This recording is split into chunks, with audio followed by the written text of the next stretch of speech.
Hope everybody had a fabulous, fabulous holiday weekend, man. Left my mom. Yo, I had a special moment with my mom this weekend. Shout out to her, the entire family. I had family in from Michigan, family in from Memphis. Uh, this is a special holiday for us because literally the majority of the young kids have either grown up, have their own significant others, and we were used to for years having a house full of small kids running around, and that's over with. So this was kind of the last Thanksgiving that everybody was together. You know what I'm saying? So a couple of our family members are football players. And so we were having discussions like, yeah, next year there is no coming home on Thanksgiving. Like y'all still practicing, dog. Yeah. You know what I'm saying? And having that discussion, and then that means their parents are gonna have to go to them. So they won't be there anymore on Thanksgiving for a few years. It was the pictures and the videos are flowing. And what I dealt with this summer and not really being able to eat uh, a lot of food for a long time. And when my mother saw my first plate for Thanksgiving, she kind of got a little emotional. And I was like, let's go. Yeah, straight up. Let's go. I missed out on the 4th. I missed out on Labor Day. Like, let's go. You got Let's the do goose it. too, huh? Oh, man, that's all I had. I did try a bit of the fried turkey. Okay. Fried turkey's always a Tried good a bit one. of the fried turkey. Everybody was loving the ham. Um, the jerk chicken. I tried a little piece of that. It was still a little bit too spicy for my tongue. That's That's right. still recovering. And then, like the prime, everything was phenomenal, dude. And shout out to my goddaughter. She made peach cobbler. She has her own bakery.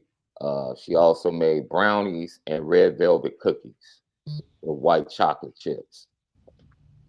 Fantastic. But I hope everybody ate well, enjoyed your families, man, and just continue blessings and peace to all of you and your families for the remainder of this holiday season, going all the way up to Christmas.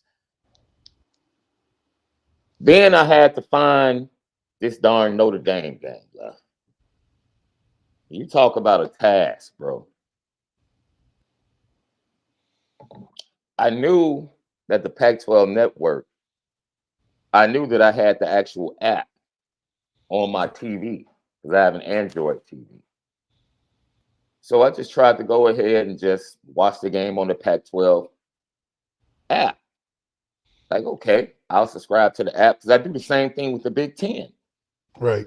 I have the Big Ten app, and I can watch all my Illinois basketball games and football games through that if they're not on national TV. It's no problem.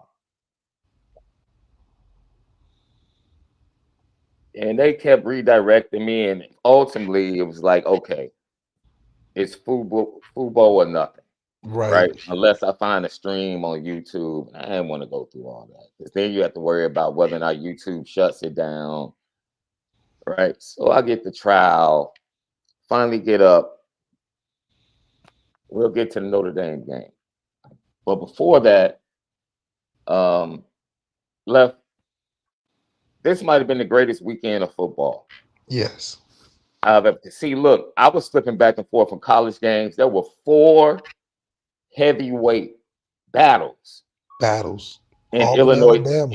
in Illinois State football. I ain't even getting to college yet. I'm talking about the state of Oh, Illinois. okay. There were Okay. 4 heavyweight battles. Yeah. Because this is semis. This was the championship game. Oh, okay. Okay. So it was the top 4 classes. The best 2 teams rarely make it in all 4 Right. classes. Right. Right. When I Right. Right. tell you it was 4 heavyweight battles, it was 4 heavyweight battles. Dude, Cary Grove and East St. Louis. I got Coach Vic. He might be in here. They had a classic 2 years ago. Okay. 37-35.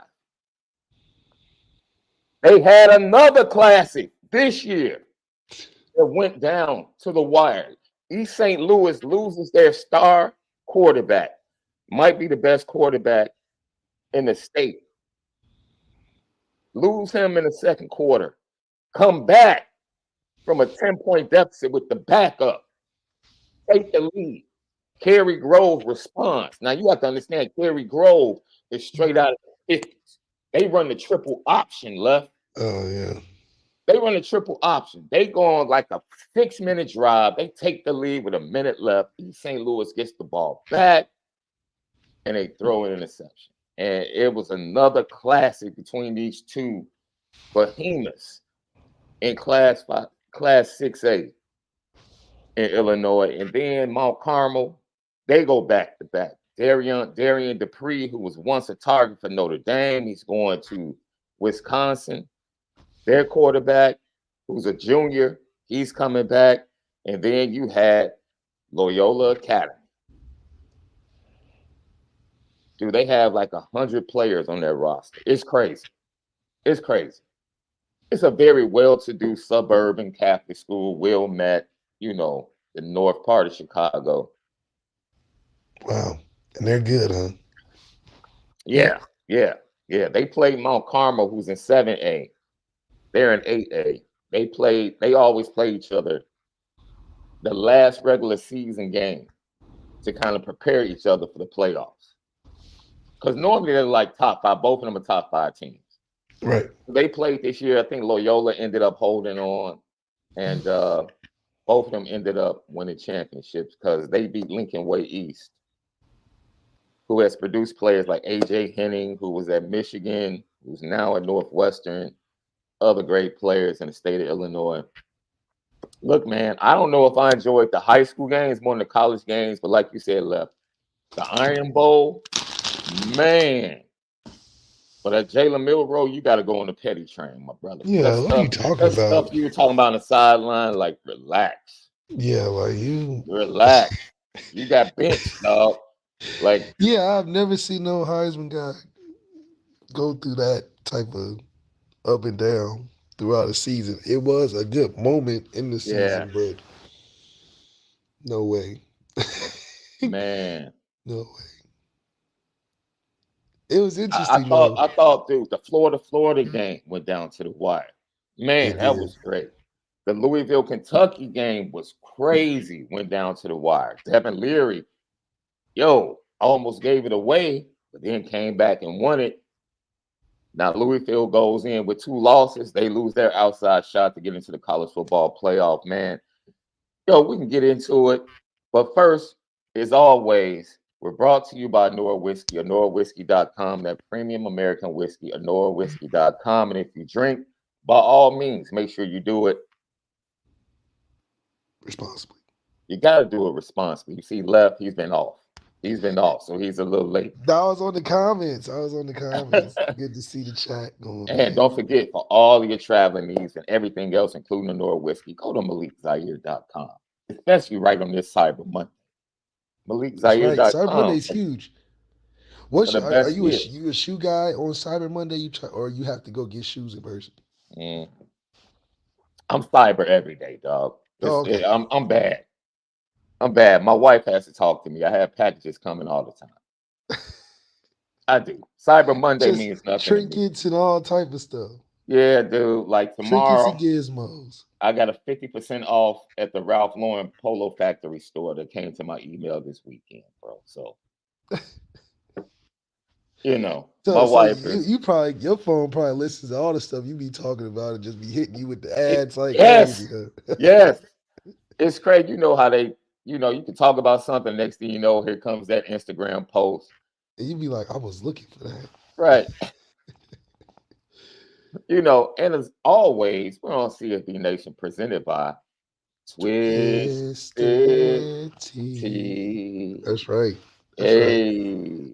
So let's get it going, Left. You know how we start out each and every show. Hey, what's smoking?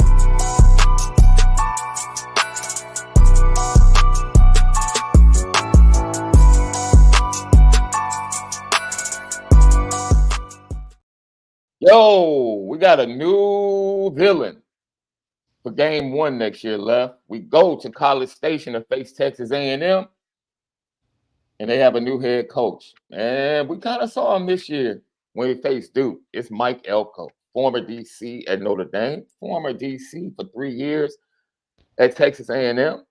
And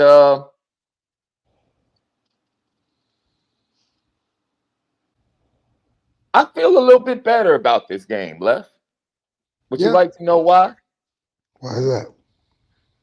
Unless he's bringing Riley Leonard with him, the quarterback situation, I'm hearing that their top 2 wide receivers in the portal. Transition year. Yeah. And I would much rather catch Mike Elko in Texas A&M early than midway or towards the end of the season when their system has gotten adjusted and their players are playing the way Mike Elko wants them to play. I feel a little bit better about this game. Time. Absolutely.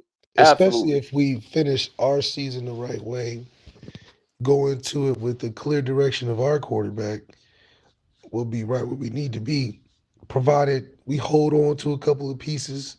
Our Golden stays.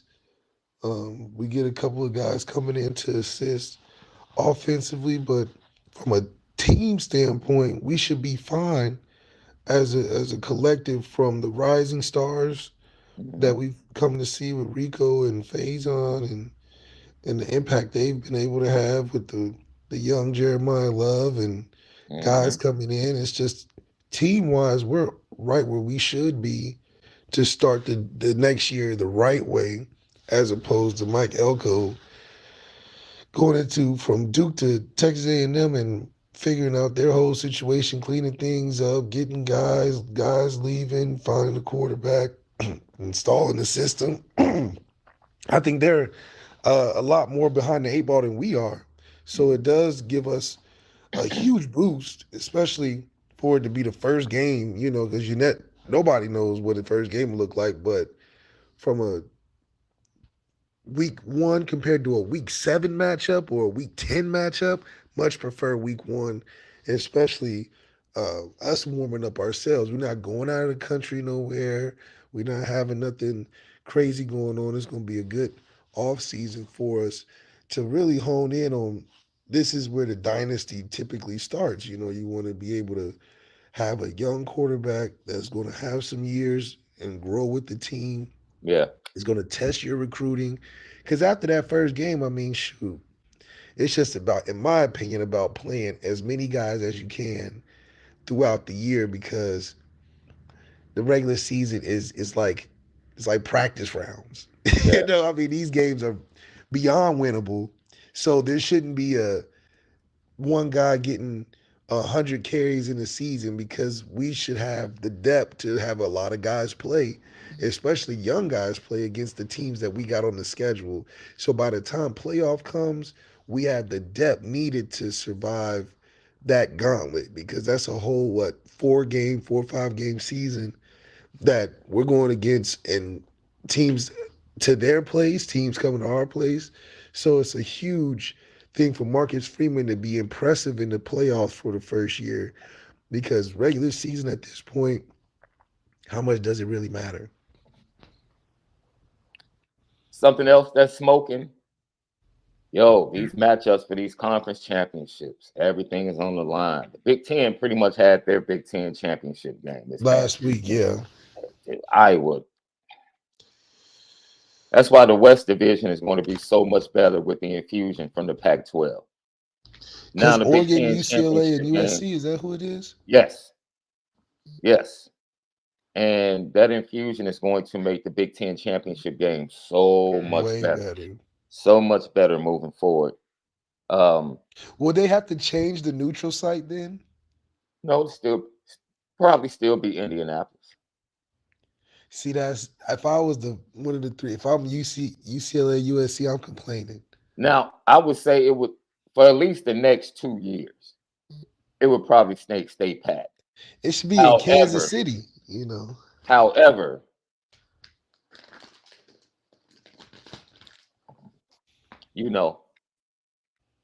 We'll Because see. you're talking about a drive and a flight, Yeah, typically, yeah. I agree. I agree.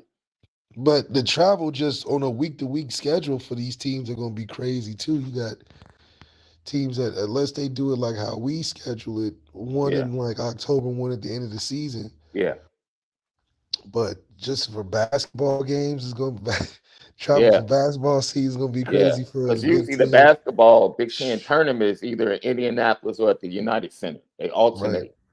right. So Um, I'm super excited though for the. I Maybe think they'll just take it the out too, because the Pac-12 used to always do theirs Vegas, right? right. I know the basketball tournament was always in Vegas, and I think the championship game is in Allegiant Stadium this Friday, if I'm not mistaken. So yeah, yeah. But we got Alabama, Georgia, we got Washington, Oregon. Dude, Oregon being a 9-point favorite, hey, that's crazy.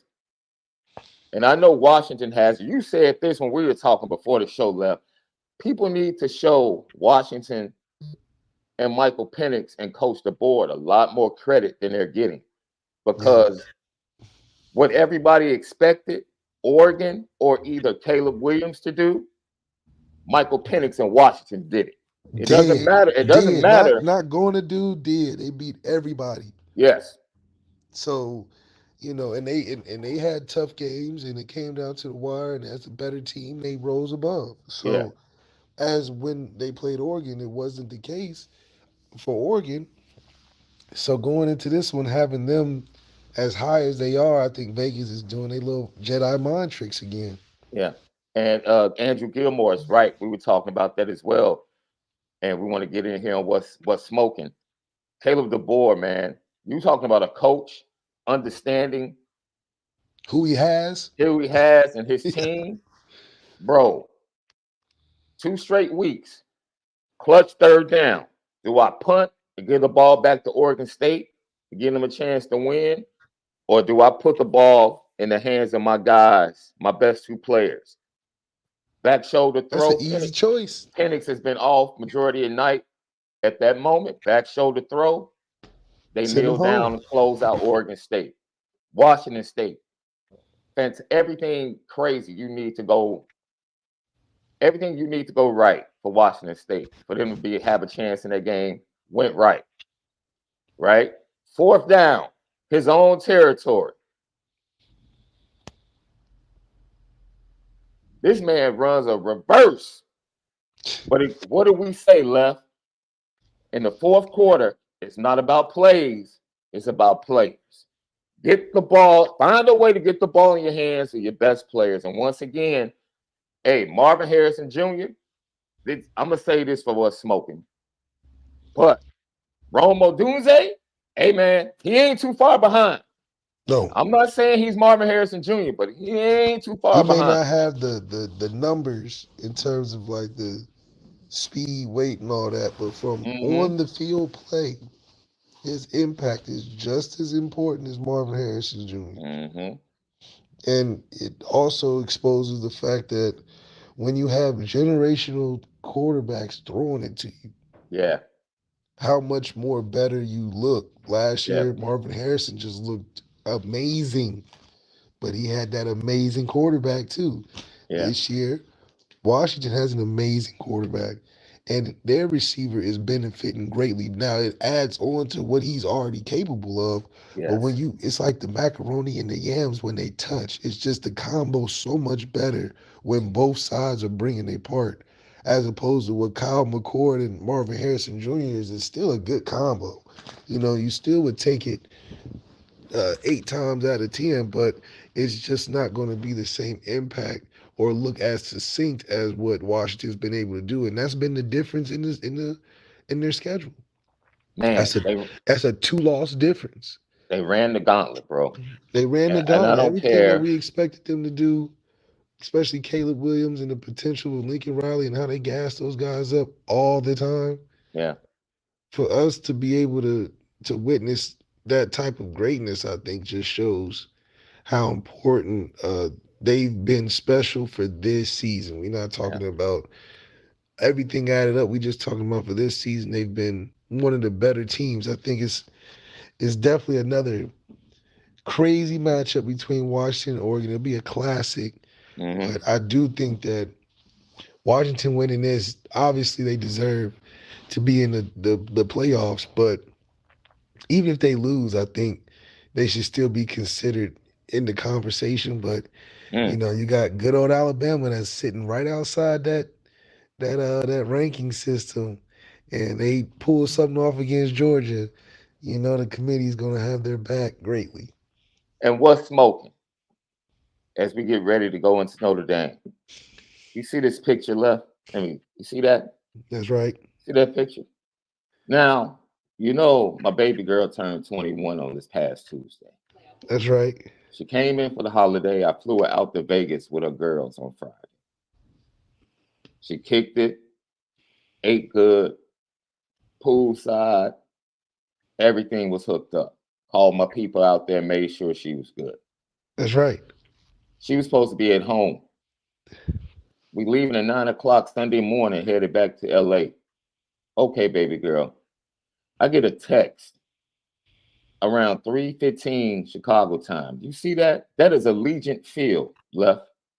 That is Allegiant Field. That is Allegiant Field. Do you see where she's sitting, left? That is the VIP behind the end zone.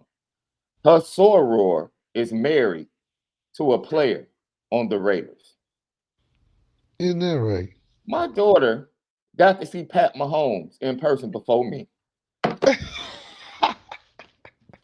I was smoking, left. Yeah. I was heated. Yeah. I was smoking. I said, how did you get to see Pat Mahomes in person? Because that's a treat right there. Before me, she had the nerve to text me. He's pretty good. No kidding. Yeah, he's better than pretty good. No kidding. And I am what's smoking with this. I've never been so happy to be 1-4. Basketball? See, that sounds like a record, right? I've never been more happy to be 1-4. Because right now, the Bears sit with the 1st and 4th picks in the next draft.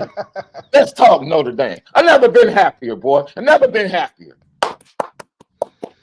Shout out to Frank Wright. He got fired, but shout out for giving us that 1st pick while you were in Carolina. I appreciate you, my dude. I appreciate you. Look, it's 6 games left. Is anything? Boy, Marvin Harrison Jr. and Joe Alt. Come on down. Anything can happen. Anything Come on down, baby.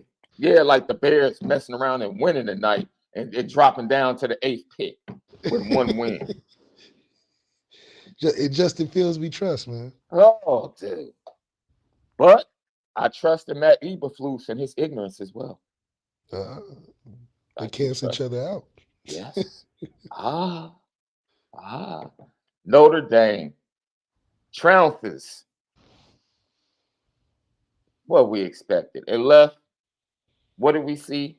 The microwave offense. Left, go ahead, talk about it, boy. It's like leftovers the day after the holiday, boy. The Notre Dame offense. Go ahead, talk about it, Left. I know you want to jump right into it. Oh, man, look, it's a frustrating thing to watch, but when you look up, you're like, okay, we did our job. I think the potential of all the things you see when you're watching the TV copy and you're like, I see things open. Even as an armchair quarterback, you can look at that TV copy and be like, hey, I'm not a coach or nothing, but if I suggested what I'd look at, you would be frustrated too. And we get to it way late than it should be. I feel like if we're all looking at the same thing, we all have the same agreement on the fact that we can be so much more exciting, maybe. I don't know. Because you can't be mad at the score. But that's at the end of the road. They said, don't worry about the journey because the end of the road is the destination and all that. But man, we are a true crock pot offense, not Instapot, the crock pot. They crock pot blesses sometimes. I'm just saying.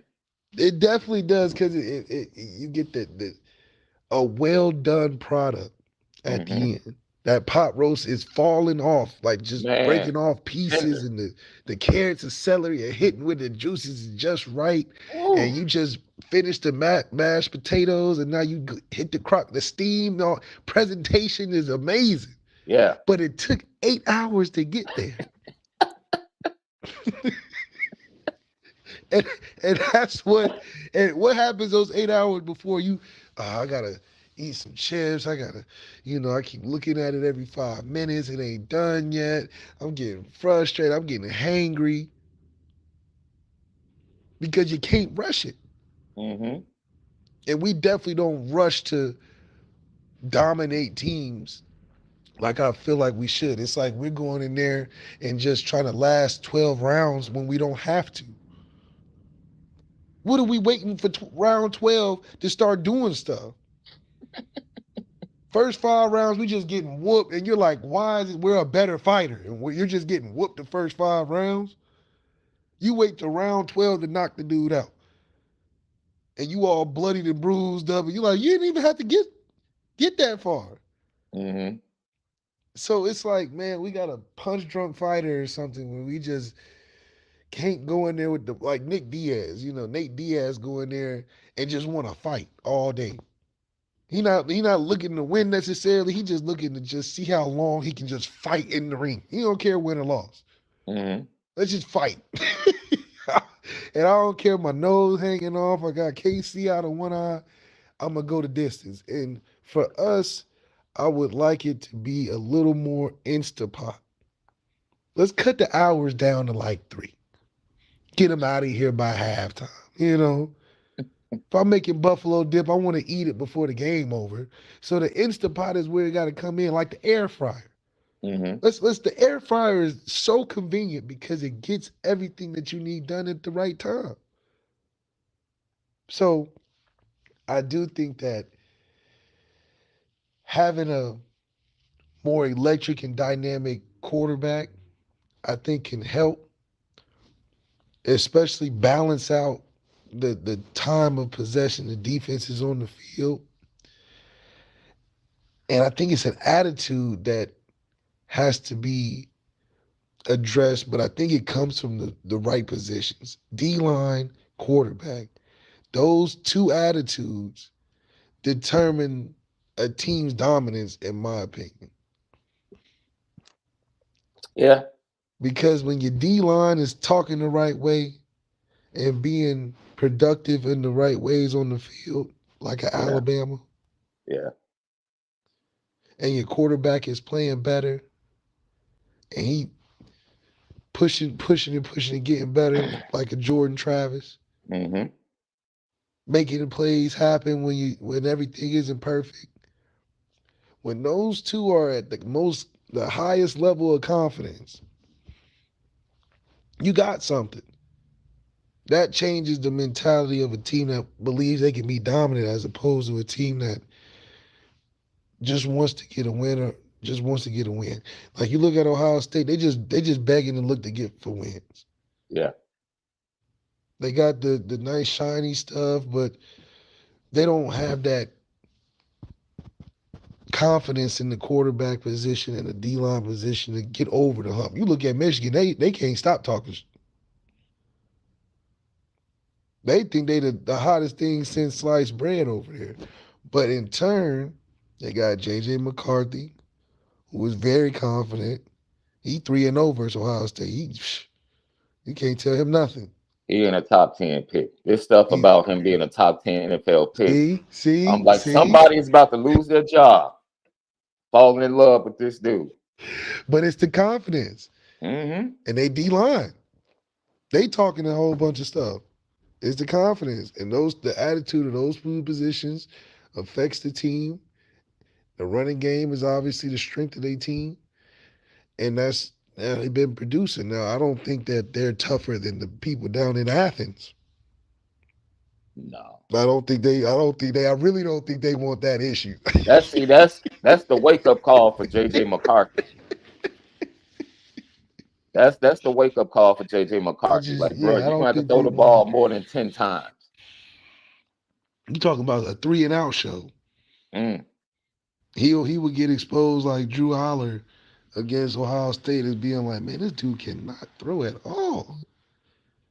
Cause it's hard when you gotta rely on the cannon and y'all been running the football all day. So, I think for us, the attitude has to get better to turn that switch on because Georgia got that switch. The switch is, yeah, things can happen. Y'all may think this is all close and all good and stuff. But when we want to turn it on, we not in the same league. That's what we need to get to. And I think we have the players, the potential, the culture's moving in the right direction. But it's just about getting the few pieces. Just the one or two pieces. We had a very mature quarterback this year Mm-hmm. that gave us basically everything we knew he had. It wasn't nothing that he was going to surprise me with before the season started. So I expected it to be a very standard processing in terms of him just being able to come in, give us what he's capable of doing. Couple good wins here and there. Mm-hmm. The big games and big moments was in question, like we talked about. And him not getting it done, it left more for it to be desired. So that's just where we put ourselves as an offense. And Jared Parker and him learning and getting better in this season, I think it was just a good experiment. But I would like to see Marcus Freeman have a little bit more control over that side of the ball from a organization standpoint. Yeah. And I think once he can feel comfortable in knowing that he's influencing what's going on over there in terms of the control aspect of maybe hiring and putting people in the right position that he feels he wants for his program. I think then he can, I just think it'll work better because so far the things he's been able to control on the defensive side, we've seen results from recruiting, from playing young guys early like Ben Morrison and having a nice mix between veteran and younger guys, and then even finding guys in the right position and filling those spots with versatile players like Xavier Watts. And, you're getting more out of what the defense probably we expected because you got the right coaching and the organization is right. Offensively, there's some dysfunction. There's some unknowns. There's some frustration, clearly. And watching the tape don't help because you're like, I can see why. So once you just organize better offensively, I think we'll see a lot more of what we're all seeing, but just being frustrated by. So there's just a lot of things to have potential, but I would love also to see these quarterbacks get the as much opportunity as they can in these bowl practices and in the bowl game. I think there's nothing wrong with not playing Sam. You did everything you could for us. You did a great job finishing the season. You beat the team that you came from. I think that's your biggest reward for the season on a personal level because you didn't do nothing spectacular for us outside of you know being a good face for the program. You know what I mean? I think you did as much as you could. You know what I mean? I don't think it was something where I'm disappointed. I just we know what we can get better at. So, and it starts with these bowl practices. I think if we get that matchup with LSU, that would just be really awesome. I don't know who else they have us playing, but I think we have the same record, 9-3 on both sides. They're not playing for a conference championship, so hey, why not? I think it'd be a good wrap up to put an ending to all the Kelly era stuff. Because, Tommy's is still Kelly era and the offense and all of that is a remnants of it. But I think cleaning house and winning a game like that would be huge for the program starting next year. But it'd be even better for the win to happen and come from our young quarterbacks. I think that will just be a good precedent set for the spring because now you don't have to even playing field. You can get a better starting field for who you would want to see at least start out there the hottest because it's all about finding your go-to guys and being confident in certain positions to have a leader. I think David Jones has a question for you. Uh,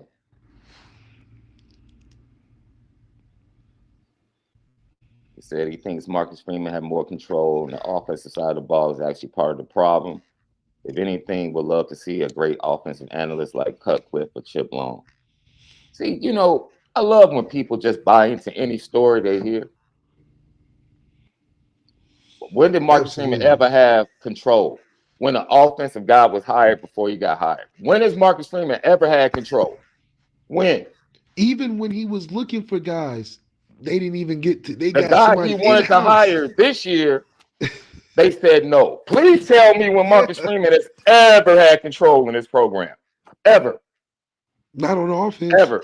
I don't know where these stories are coming from. I go by the proof. Show me when Marcus Freeman has ever had control in this program. I'll give you proof. Did you see Ron Powless literally walk on the field? So that shows you the level. Ron Powless would never do that with any other head coach at Notre Dame. No. Ever. I'll get into it because it ticked me off. Because there's a lot of reasons why I feel like he's doing that crap. Yeah. But I'm going to just keep it at a respect factor. And how Marcus Freeman has never been given the control that a head coach is normally given in a football program. Time and time again. Yeah, it's time. That's the thing. It's time and time. It's time and time again. Repeated actions. And Ron Powless is, dude, I'm sorry, man. I'll say it. That's a clown. You're a clown, bro. You're a clown. And if you see me at practice and you want to say something, that's fine. But what you did was a clown, immature move. What are you doing? You're an administrator. Stay your tail back and shut up. Last year, you had headphones on, listening to the dialogue between the coaches. Who does that as an administrator? Who? Who does that? It's becoming too much, Left. It is. And that's just more evidence that goes against what David Jones questioned. Like, when has Marcus Freeman ever had control? When? I don't know where these stories come from, what he's calling the offense. He's not even an offensive dude. Not at all. He's like any other coach. Nick Saban has the same thought process as a defensive-minded coach. Run the ball, don't turn it over, play good defense. That's all Marcus Freeman wants to do.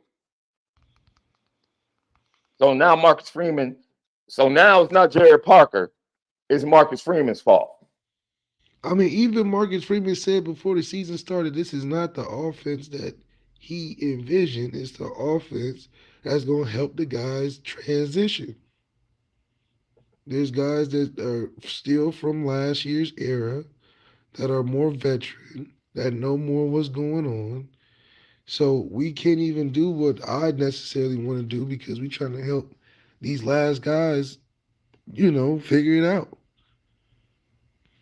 That's what it is. I mean, even Sam Hartman, I don't believe was Marcus Freeman's necessarily number one pick because Tommy Rees was recruiting Sam. Now, obviously, Marcus Freeman was in the loop, but the direction for Sam was headed by the offensive head coach, whatever that means. And it wasn't Marcus Freeman. So, in my opinion, I do think that if it's a question of going to the portal to get somebody again, I think it should be a Marcus Freeman 50-50 with whoever the offensive coordinator is because now, it's important that we have development, but also get somebody that fits. We need a fit. And if it's going to fit with the team, then what direction of offense are we going? Are we doing the physical Marcus Freeman inspired vision for the offense? Or are we doing the offensive coordinator that happens to just keep getting replaced or being separate from the vision of the team itself? I mean, it's just a I don't know, it's just dysfunction. So we looking for and searching for organization on that side of football. Man, look, that's why I said this year, what you see on the field is a byproduct of dysfunction within the program, which is why you see inconsistency and dysfunction on the football field. And until that's cleaned up within the program, you're not going to see excellence consistently on the football field. And maybe Pete Babakwa will bring that for Notre Dame and give the leeway to Marcus Freeman to be able to get the guys in a position. That's it. That's it. Marcus Freeman has never had control. He might have leverage because he stepped out in front and took multiple bullets for dysfunctional things that have taken place. Absolutely. So maybe he's going to come back with the invoices like, okay, I stood up after the Ludwig situation. I stood up after the Tommy situation. Yo, I need something. And maybe he might get payment on what he's done. But to feel like in any way, shape, or form that Marcus Freeman has control of the offense, he's no different, dude. Didn't Nick Saban just tighten the reins offensively on Tommy Rees after the first 4 weeks? Like, look, we're going to run the ball. We're not doing all that crazy stuff. And we're going to allow Jalen Milroe to use his legs. We're going to be real simple on offense and play to our defense. Marcus Freeman is doing the same thing. Yeah. That's his philosophy. He doesn't have studs at wide receiver. His strength is his running backs and his offensive line and his tight ends. Run the ball. Run the ball. The problem is they have a quarterback that turns the ball over. They've had an offense that turns the ball over.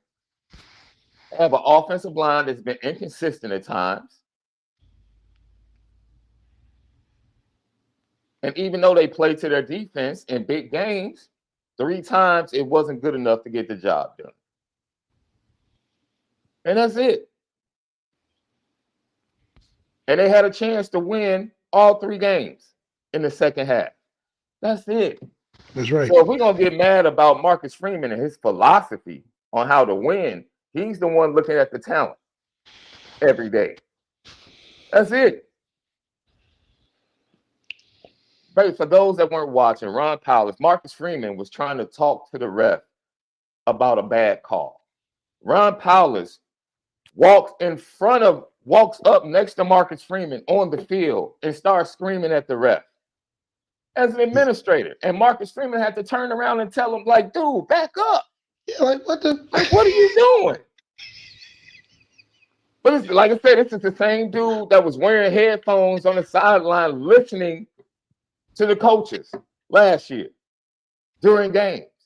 Like, dude, what are you? Be an administrator, man. It's too much melding of roles in this situation. Are you player development? Are you right hand? Like, what's you trying to do too much? Because now you got people looking at you like, who is this mystery man?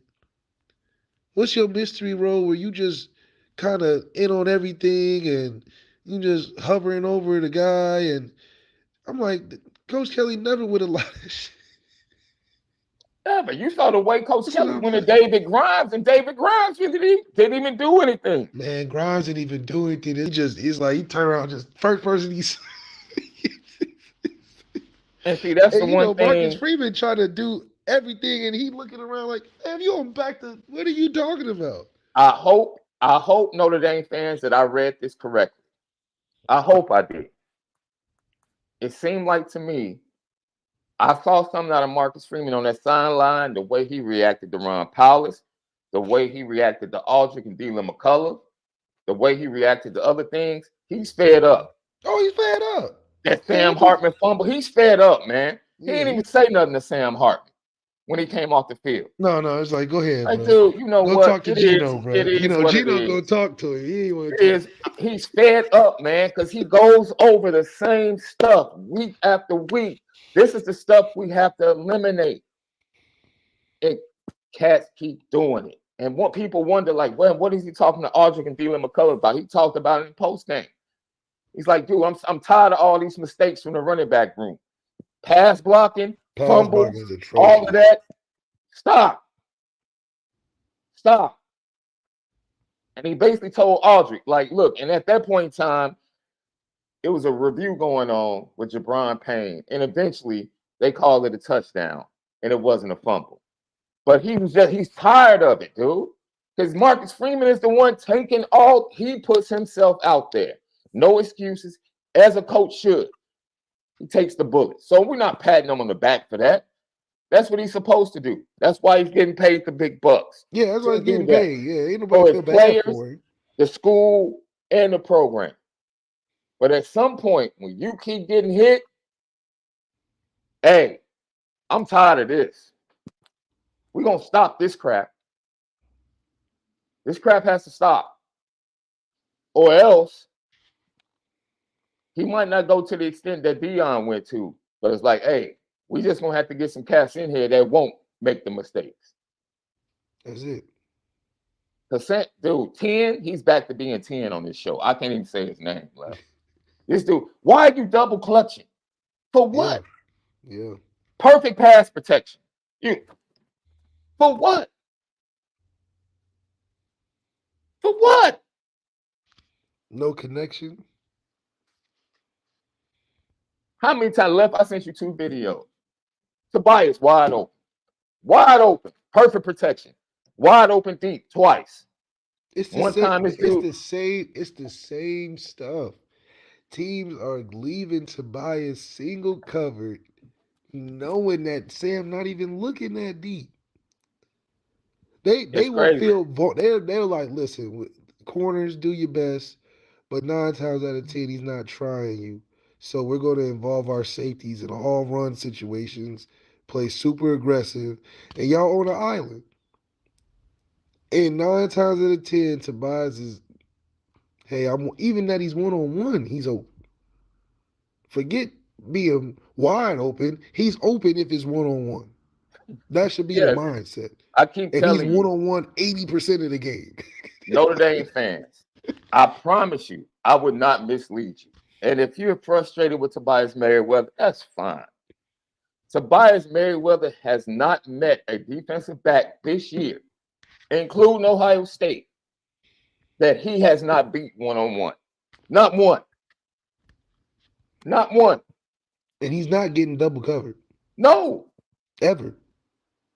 Even on passing situations, they're pressing him. Clemson was pressing him on pass situations that we need first downs for. No safety help. Safety's looking at Audric. They're looking to tackle Audric. Man. Duke was pressing Tobias 1-on-1 the whole game. I mean, teams don't even respect their outside receivers. That man, Tobias, pulled a Randy Moss, bro. He put his hand up when he got even with the DB. That's right. I said, okay. All right. So, I don't know what else. I have no clue what else to say left. Yeah, I mean, it's just super frustrating, man, because now it's like you need to address that if you want the offense to be any better at this point. I think we've mastered the committing to the run strategy. We've mastered the get our tight ends involved and have them be dynamic. We've mastered the offensive line being consistent enough to give us a chance to win. But we have yet to master explosive plays and using the outside receivers consistently. Man. We haven't had 1,000-yard receiver since Will Fuller, and that was 7 or 8 years ago. And I don't know. Matter of fact, I don't even think Will was a 1,000-yard receiver. The one I remember for sure was Michael Floyd, who had 100 receptions for 1,000+ yards. But that was Michael Floyd doesn't even play football no more. So when is the last 1,000-yard receiver we've had? I can't remember. Kyron, Kyron all purpose. Shout out to him, man. He had a heck of a game against Arizona last night. Oh, when Kyron's healthy, Kyron balls. That's right. Just can't stay healthy. That's You're a all it small is. running back in the NFL, bro. That's tough. That's tough sledding. He said That's tough he's sledding. he said he's the smallest. Dude, he's one of the smallest running backs in the NFL. Yeah. He's one of the smallest. Dude, Kyron is just as versatile and shifty as Jahmyr Gibbs. He might not be as explosive. Yeah, he's just not as fast, but he's But just as far as like versatile. being you, yeah, heck yeah. Heck yeah. He's perfect with McVay. That's the perfect coach for him. Absolutely. And it's just Perfect. if he can stay healthy, you have a nice little time out there. Yeah. And for us, that was supposed to be our Chris Tyree in a lot of ways, but that's not the offense that we are putting on the field. The offense we're putting on the field is totally different than what they're talking about in the press conferences. They're talking about leading up to the games. They're talking about at any point in these meetings. And it's just interesting that we're showing something differently than what we're telling people we're trying to change. And for us to be so conservative, you would think that we didn't have talent. Yeah. That's what makes it so frustrating that we play so simple that it makes us look worse than what we are. But then when you look at the end of the game, you're like, oh, they put up 50 points. You're like, no clue because it's a frustrating knowing that you got guys running wide open, you can't get to them. And when you do, you don't go back to it. It's like they're like, all right, we threw it. Okay, we threw it. We got the touchdown to Tobias. Okay, then let's go back to running 3 times in a row. Well, no, keep going back to it. He shouldn't be having 2 catches for 100 yards and 2 touchdowns, and you avoid going back to it because the defense keeps giving it to us. So I think we proved that we are a tough running football team, Mm-hmm. but that clearly is resulting in not the wins that we need against the teams that can change the narrative of our program. It's like we refuse to beat teams outside of what we're good at in terms of if we're going to beat a good team, it's going to be because we're running the football, not because of what it takes to beat that team. Yeah. If we got to throw 350 yards and 5 touchdowns against Ohio State because that's how we got to beat them, that's what we got to go do. Which is why if we got to throw the ball against Clemson, like I was saying, Mm-hmm. then that's the only way we can beat them because that's our advantage. And we don't do it because we're just so convinced that we're better than any team stopping us running the ball. We end up losing. We end up losing. I told us if Sam is not the star of the game, and he doesn't have 4 or 5 touchdowns for 300, all that, the way the team is set up, we're not just going to beat them running straight. You know what I'm saying? It just doesn't happen like that. So I think for us, if we were to ever get that right, Marcus Freeman would actualize the vision he has for this program a lot better because defensively is there. It just gets overshadowed by the frustration of the offense. Defense struggled a little bit early on. We'll talk about that. But Aldrich Estimate, man, look, when he got upset about being left off the semifinal list of the Doak Walker Award uh, at the end of last week or the middle of last week, Stanford being who they were, small up front, really couldn't stop the run. We knew what was coming. So him going over 200 yards is not shocking. It's It's not not. shocking. And see, this is the thing. Aldrich went over 200 yards, and after the game, I still was sitting there saying, that boy 12 is gonna be something, boy. That boy 12 is gonna be something, boy. Dude, Aldridge can go for 200, 250. There will be 3 or 4 plays in that game where you're like, well, this dude 12, boy, when they let him loose, when they finally let him loose, impact. man. And it's I think it's like Audrey definitely deserves credit for being a volume back, but it's because he's a volume back, it's not as praised as it was back when volume backs were in. The Mm-hmm. Steven Jacksons, Brandon Jacobs of the world, those bruisers, that carry the ball 25, 30 times a game. That's just They get not stronger as the game goes on. That's the purpose, right? absolutely. The two Yeah. yard run in the first quarter turns into 8, 15 in the fourth quarter and third quarter. So, That's just not the effect of how people look at wins these days. Like it's like the three ball with Steph Curry. They got the whole team shooting threes. If an NBA team right now went back to big man point guard pick and roll basketball and everybody else is a defensive player, they just wouldn't win games. And even if they did, they would look like how Iowa look. I mean, look at Iowa. How are we any different than Iowa?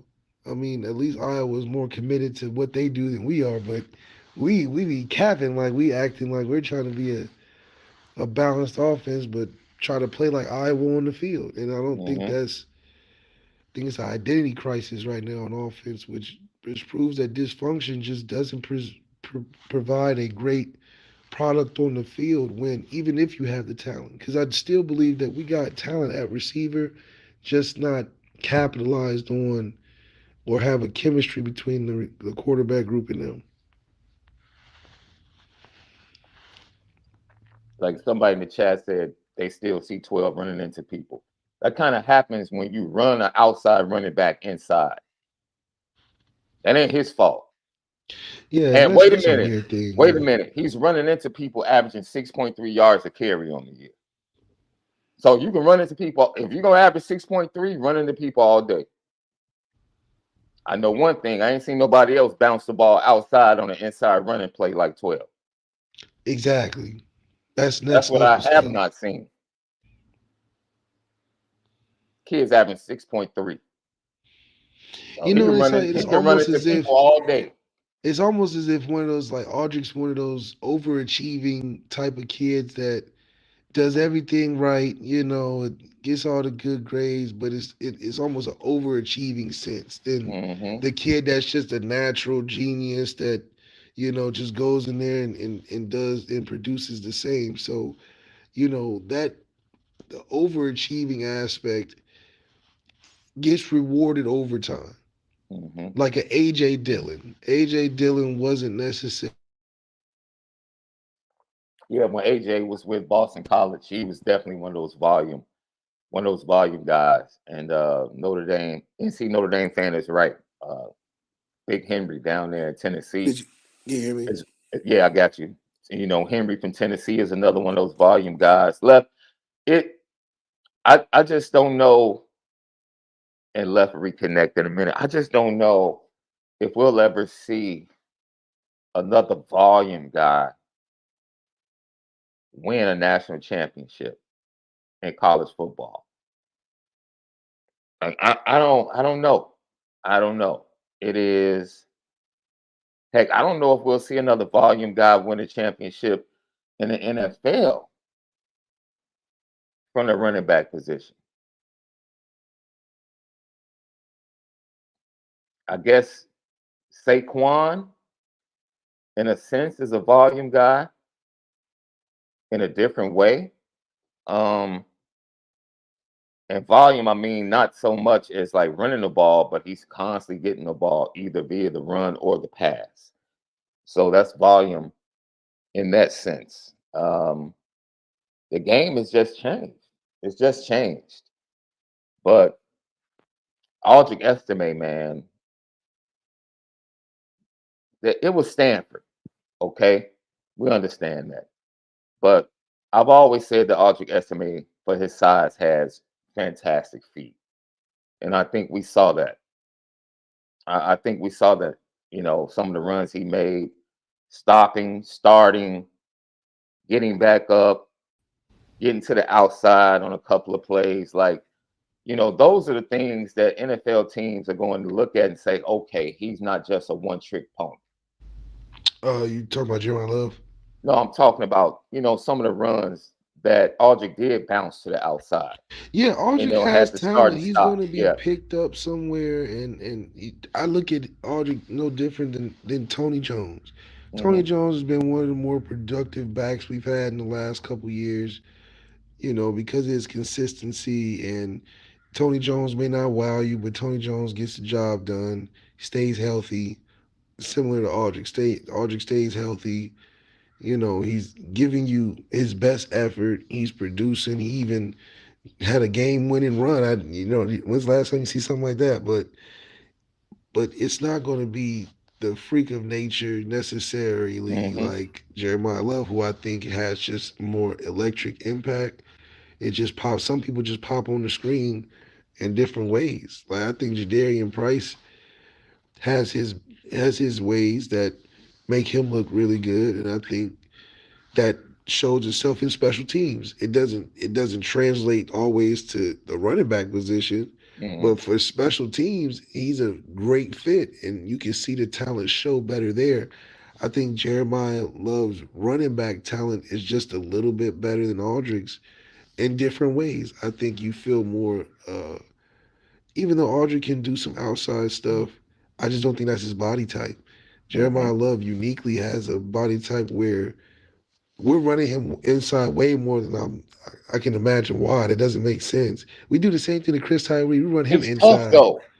Isn't it amazing when someone as small as him never goes down on first contact? It is. It's He it's has pretty his crazy. leg strength must be really, really impressive. Yeah, and that's why I think they go to it is because they're like, all right, we run him inside. He's at least making the first guy miss, or they got to gang tackle him 6 yards down the field. But Hmm. you're fighting hard for 6 yards as opposed to an outside run that can hit for 15, 20 because he can get to the outside. And I think that's something that Aldrich over time gets to in the game. He can get to the outside fourth quarter when teams are tired of tackling him and they like, oh hell, this he giving us hell. But in the first quarter, Aldrich's not busting no outside runs. I saw No. a few safeties and linebackers from Stanford pretty much run from the tackle. Yeah, and In the that's second that's half, after the like, third, fourth quarter. He done got the ball 20. They just like, man, we got to hit you from the side, dog, because you running too tough. But Jeremiah Love can pop off at any moment, yeah, and I think yeah, that's clear. That's just a clear difference. yeah. Jeremiah Love, you can give him the ball in the first quarter, the third quarter, the fourth quarter, doesn't matter. At any point, he can hit his head on the goalpost. He doesn't need 20 carries to get going. It can be lightning in the bottle, provided the right things go. So that's where the three plays he has can be more memorable than somebody that's gotten 200 yards in the game throughout the game and tough runs, but you look up and like, oh, it's 200. Not, oh man, these three plays could have been two touchdowns. So it's a perspective thing and aesthetic thing too. I don't think Aldrich is the most aesthetically pleasing, exciting X factor that a team could have. You look at some teams that have electric players like a Tank Dell from the Texans, who it's just man, everything he does is just like wow. Like Tyreek Hill, everything he does is just like wow. That's next level. Aldrich's like the blue collar. You can relate so much to him. He's just a hard working dude. Nick Chubb like, but guys like Nick Chubb last a long time in the league. So it's just a matter of preference. I think Notre Dame is wanting an exciting offense. That's just why I think Jeremiah Love fits that Yeah. new wave of what we want to look like. Hmm. It's just exciting, high flying, scoring a lot of points, explosive plays. Because there's too many offenses out here right now that's doing it, and we need to join the good side. Offensive line left. Let me tell you something, man. Z Correll does not need to take another snap as a starting center. Ashton Craig, I'm just fine with Ashton Craig at center for the rest of the year, and give him that spot. Put Zeke Correll at guard, and maybe they want to go back to Zeke Correll because he's a veteran, and maybe Ashton Craig is a little bit bigger, so he probably will work better at guard. Right. Either way, Ashton Craig and Billy Schrauth, I'm good with them moving forward. Yeah. I'm good. Rock out. Now, if you want to talk about who's going to play tackle, a whole nother conversation. That's a whole nother conversation. But guard to guard, the tackle spot's been real nice for us over the decade. Yeah. We just not putting anybody over there. We've been putting out some pretty amazing, first round talents. So that's a delicate position now. But the guards and centers over the last 5 or 6 years have definitely been projects that have gotten better, and some have proven to be good pro players, but not first year Blake Fisher, exciting Joe Alt type of impact. Absolutely. Those have been the tackles. I mean, even before those guys, the tackles were top tier. Absolutely. And like NC Notre Dame fans, no, it's not. It's not one game. Ashton Craig came in against Clemson and held his own in a hostile environment as a third stringer. See, I don't know. Most third stringers are rattled in that situation. He wasn't. Right. That's the first thing. See, that's the first thing you look for with a kid. It's just like Joe Alt when he came in as a freshman. He wasn't rattled. He wasn't technically all there. He was making mistakes, but he wasn't rattled. It wasn't too big for him. That's one thing. As a third stringer, you walk in the fourth quarter of a heated contest against Clemson and that defensive line, and you hold your own, and you're not rattled, because you got to think about the snap count, the checks, all of that as a third stringer at center, and you handle yourself. I didn't need to see anything going into Pitt. That was enough for me. Right. I knew what he was made of in that moment. See, that's when you find out what kids are made of. That moment right there. So I knew what was coming in Pitt. I mean, Wake Forest, when they said he was starting. Oh, he's starting against Wake Forest. Oh, he's going to ball. Oh, he's starting again against Stanford. Oh, he's going to ball. Because he's already shown at the moment's not too big for him. Now he just needs to get reps. That's all. That's all. The reps are going to make him better. That's it. And that's why I would personally keep him at center. They might move him to guard. Personally, he's bigger at center. Notre Dame has never really had a push at that center position because most of their guys have been small at that position. Yeah. He's a bigger guy. He's getting pushed. You love that. I love that. Let him grow. Let Billy Schrauth grow. They're talented. They compete. Let them grow. Are they going to make mistakes? Absolutely. But it's something there. It's something there. Give them 15 more practices together. Give them reps in the bowl game together. Give them a spring together. Give them a fall together. And I feel pretty comfortable going to College Station. That's right. I do. Maybe everybody else needs to see more. Ashton Craig showed me who he was in that Clemson game. Excuse me. As a third stringer. I was like, okay, I see you, kid. I see you. The tackle situation, look, I actually think, Notre Dame has lost first round tackles before, man.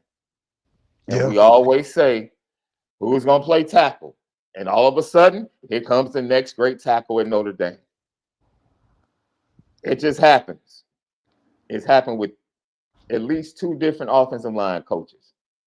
It's tight ends and tackles. We are right over the mark. We don't miss when it comes to tight ends and tackles. It's like, look, But Offensive tight ends line and is. tackles aren't winning championships. That's what's also been proven. I'm glad you mentioned that. That's another bullet point as we get ready to tighten the bow up on the offense and move over to the defense and then get to the grades. These freshmen or these young tight ends, God dog, they can block left. Oh Like, man. is that the first thing on the board, the tight end room at Notre Dame? Well, that's where it starts. They don't like you Okay, if you can't okay, block first. okay. The catching aspect, all of that is good, but because if you can't do both, that you ain't Mm-hmm. even coming to Notre Dame. So Mm. Tyler Eifert was a rarity in my opinion because he was the only guy that I remember us just blatantly putting him on a single receiver side, and just throwing go balls to him. So he must have maybe Coach Martin and those guys probably saw him more as a receiver than a tight end. But even Tyler Eifert became the blocking. Mm-hmm. He gonna put you in the ground too. It's just he was more highlighted. So it's an interesting thing because whatever formula that we have on recruiting tight ends has been that algorithm has been amazing. We've been It able to really has. capitalize on whatever that system is. Hopefully, you know, have we ever? The question is, have we ever recruited a tight end at the talent level of a Brock Bowers? Because that's a game changing tight end. And I'm not saying our tight ends haven't been game changing. Obviously, Michael Mayer was the offense, but have we ever had a tight end of that talent level? Oh man, Tyler Eifert is the only, but they didn't use Tyler Eifert like they used Brock Bowers. No, as I'm saying, they ain't use Eifert on reverses and handoffs and screens and stuff. But it's a it's definitely a benefit to any quarterback to have a very solid tight end and tackle. And I think it's because we've had such consistency at that, it's only highlighted the quarterback's lack of ability.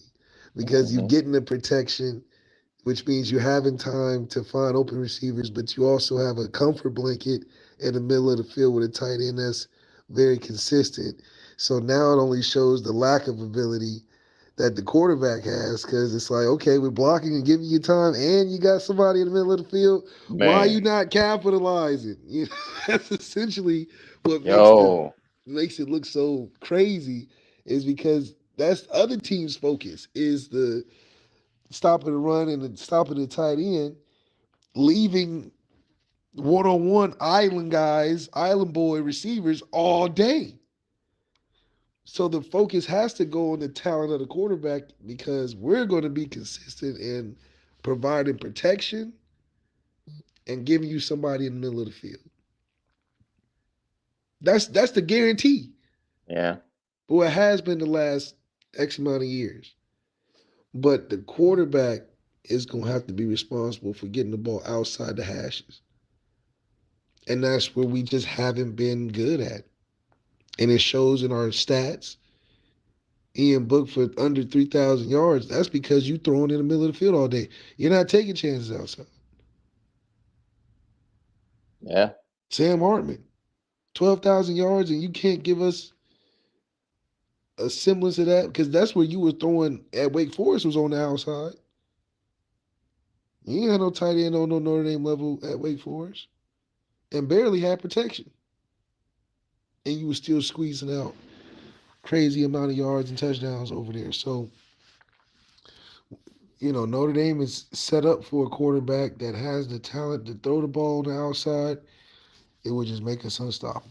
Because we got to run a game too. That's the other thing. Yeah. So play action, stretching the field. We got Deuce Knight in the tank. Kenny Minchie on the lineup. Hell, even Angeli's trying to make it something shake, and to be honest, if he's done everything they've asked him to do, but why are they not trusting him more? Because in my opinion, I feel like if Angeli was really that guy, we would have moved on from Sam a long Hmm. time ago. if it was just he's better. Because the experimental phase was saying for me ended after Clemson. Well, hell, ended after Louisville to be honest. But Clemson was the straw that broke the camel's back for me. If Angeli was really that guy, these coaches get paid a lot of money. Mm-hmm. So if it was ever not working, they would go to something that would work better. Which means that they didn't like the performance of the quarterback at Clemson. At this point, you would say, okay, it's time to get this young guy a chance who's been on the cusp of really making it hard for us to keep him on the bench. And that's what I hope Kenny shows in these bowl practices, because he's going to get the opportunity that he's playing so well that if the guy ahead of him slips at any point, they're comfortable in putting him in there and rocking the show. And in a good example of that is Kelly Bryant and Trevor Lawrence. Kelly Bryant was 15-2. And Dabo just could not play Trevor. He just could. He's like, damn, you doing everything, but you're 15-2, or you even threw a touchdown. I still had to put the other guy in. Like it's just nothing you could have did. And for Sam Hartman, who, loses the Clemson game, if Steve was a guy that I have a lot of confidence in, he'd be starting the rest of the year. But that hasn't been the case. So maybe it's a situation where they've just called the most safest, perfect plays that Steve knows, hasn't gone outside the box, and he's been able to execute, which is a good sign, right? It's a good sign. But until we start game planning and actually having strategy against teams based on our quarterback's talent level, I don't know how successful we can truly be being as basic as we are, because at the end of the day, you get too basic, you lose strategy. You get too basic offensively, you lose a game plan, because you're not game planning against what the defense is trying to do to you. You just running plays. And that's what I hope we don't do this year coming up. I feel like this year we did a lot of just running plays because we feel like we're just better than you. But them teams over in Washington, they call them plays to win games. They call it plays to win. Yeah. They like, look, what does it require? Okay, we're gonna draw it up. We're gonna draw it up. So, an offensive line was encouraging. Wide receiver. PSA to team. If you have zero coverage or one high safety, and both of the outside receivers, which happen to be Rico on one side and Tobias on the other side, and you're trying to go over the top, throw to Tobias, because Rico ain't ran past nobody all season. He hasn't run. The fact that dude on that play where Rico, it was an interception, and Rico just happened to knock the ball out of the defensive back's hands. Finally, he made a play on the ball. Tobias is running the same route and is literally had his hands up when he got to the defensive back. It was like 3 yards behind. It's frustrating, Left. It's frustrating. What could have been? What could have been for the 2023 Fighting Irish? Because I'm watching Michigan, Ohio State saying Notre Dame's defense played better against Marvin Harrison, played better against Ohio State. That's right. It's like, yo, we saw the all 22. It was players open in the pass game against Ohio State, because Ohio State is going to play single high, everybody else at the line of scrimmage 8 yards off the ball. They did the same thing against Michigan. Michigan didn't run the ball as well as I think I think they ran the ball for a little more yards, just a little more yards than Notre Dame did. Yeah. But Michigan controlled the clock. Look, it's just amazing, man. Notre Dame is not that far off, man. When you look at Michigan and you look at Ohio State, Notre Dame is not that far away from They're those not. teams. They're not. And that's the frustrating thing, man. Michigan's playmakers are their running backs and their tight ends. Who does that sound like? Notre Dame. That's exactly who it sounds like. Notre Dame. Ohio State just happens to have the running back, the wide receivers.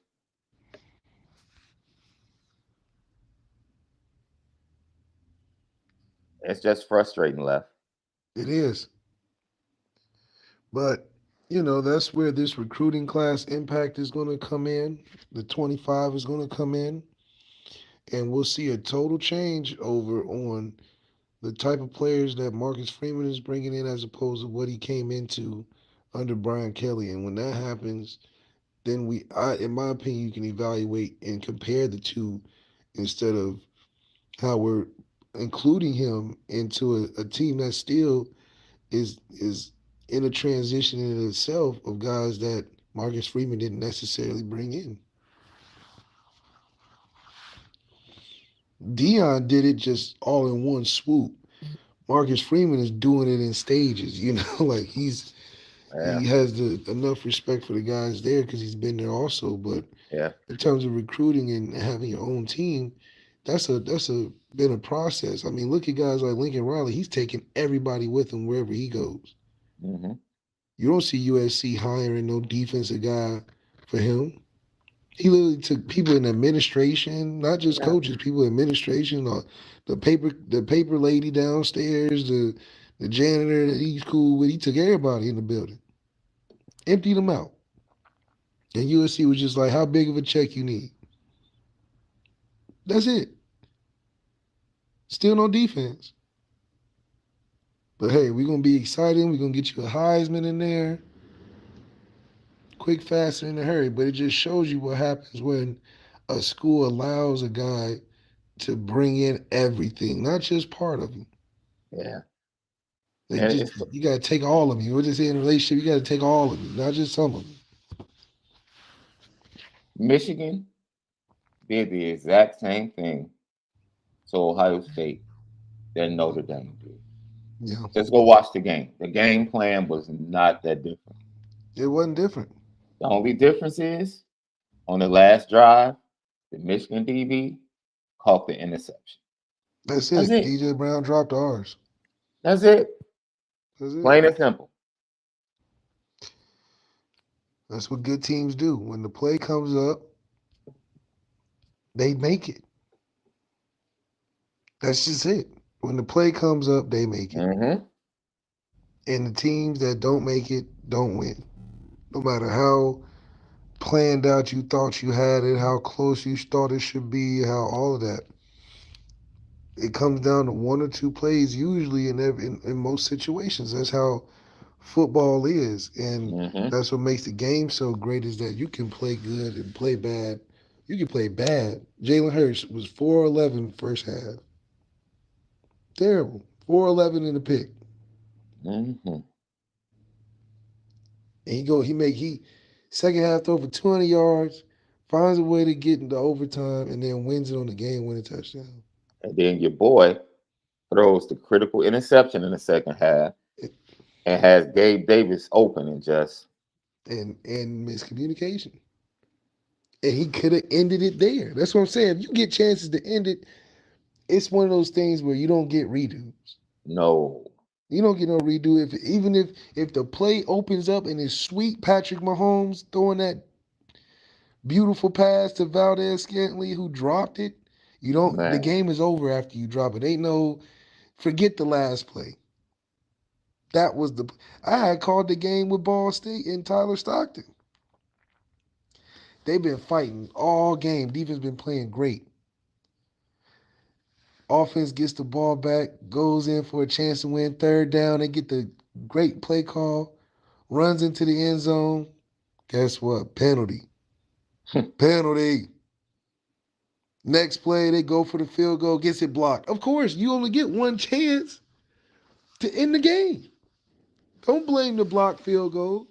Blame the fact that y'all scored a touchdown. You got a holding penalty.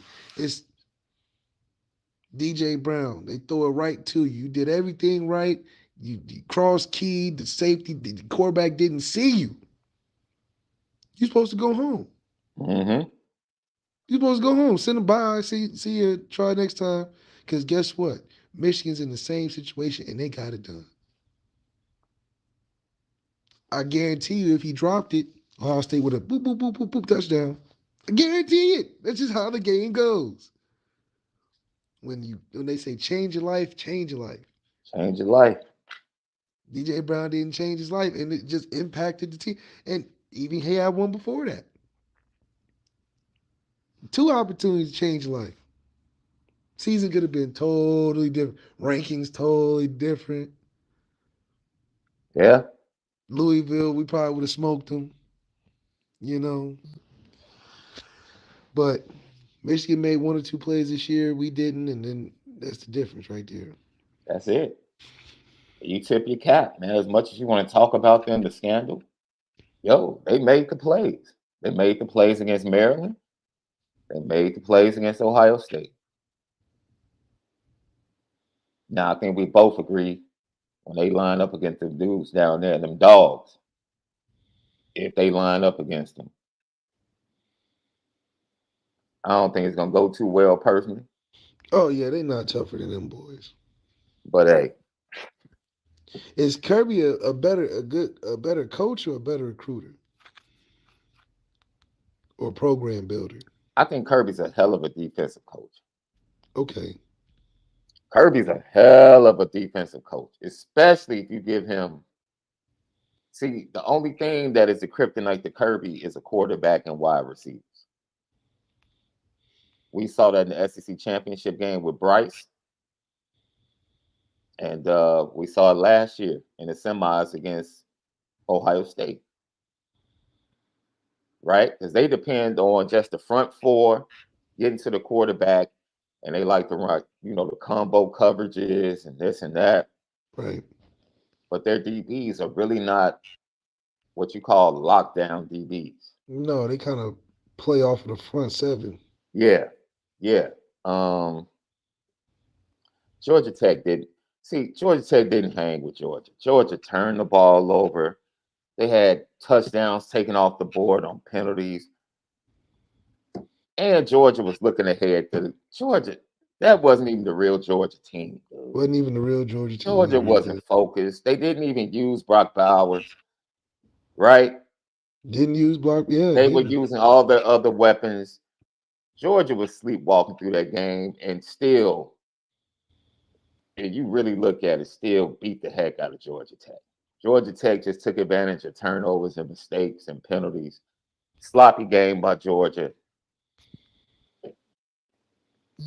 Like Georgia, I think had a chance to go up 18 or something, and they get a touchdown. They throw a touchdown, and the offensive lineman is like called for like being downfield illegally because it was an RPO, and then they make another mistake, and Georgia Tech gets the ball back, scores, and makes the game closer than what it really was, and it's like Georgia was never in danger in that game. Right. They just had to just stop making mistakes, beat themselves. They were never in danger. And they were looking ahead. It happened. Georgia was bored.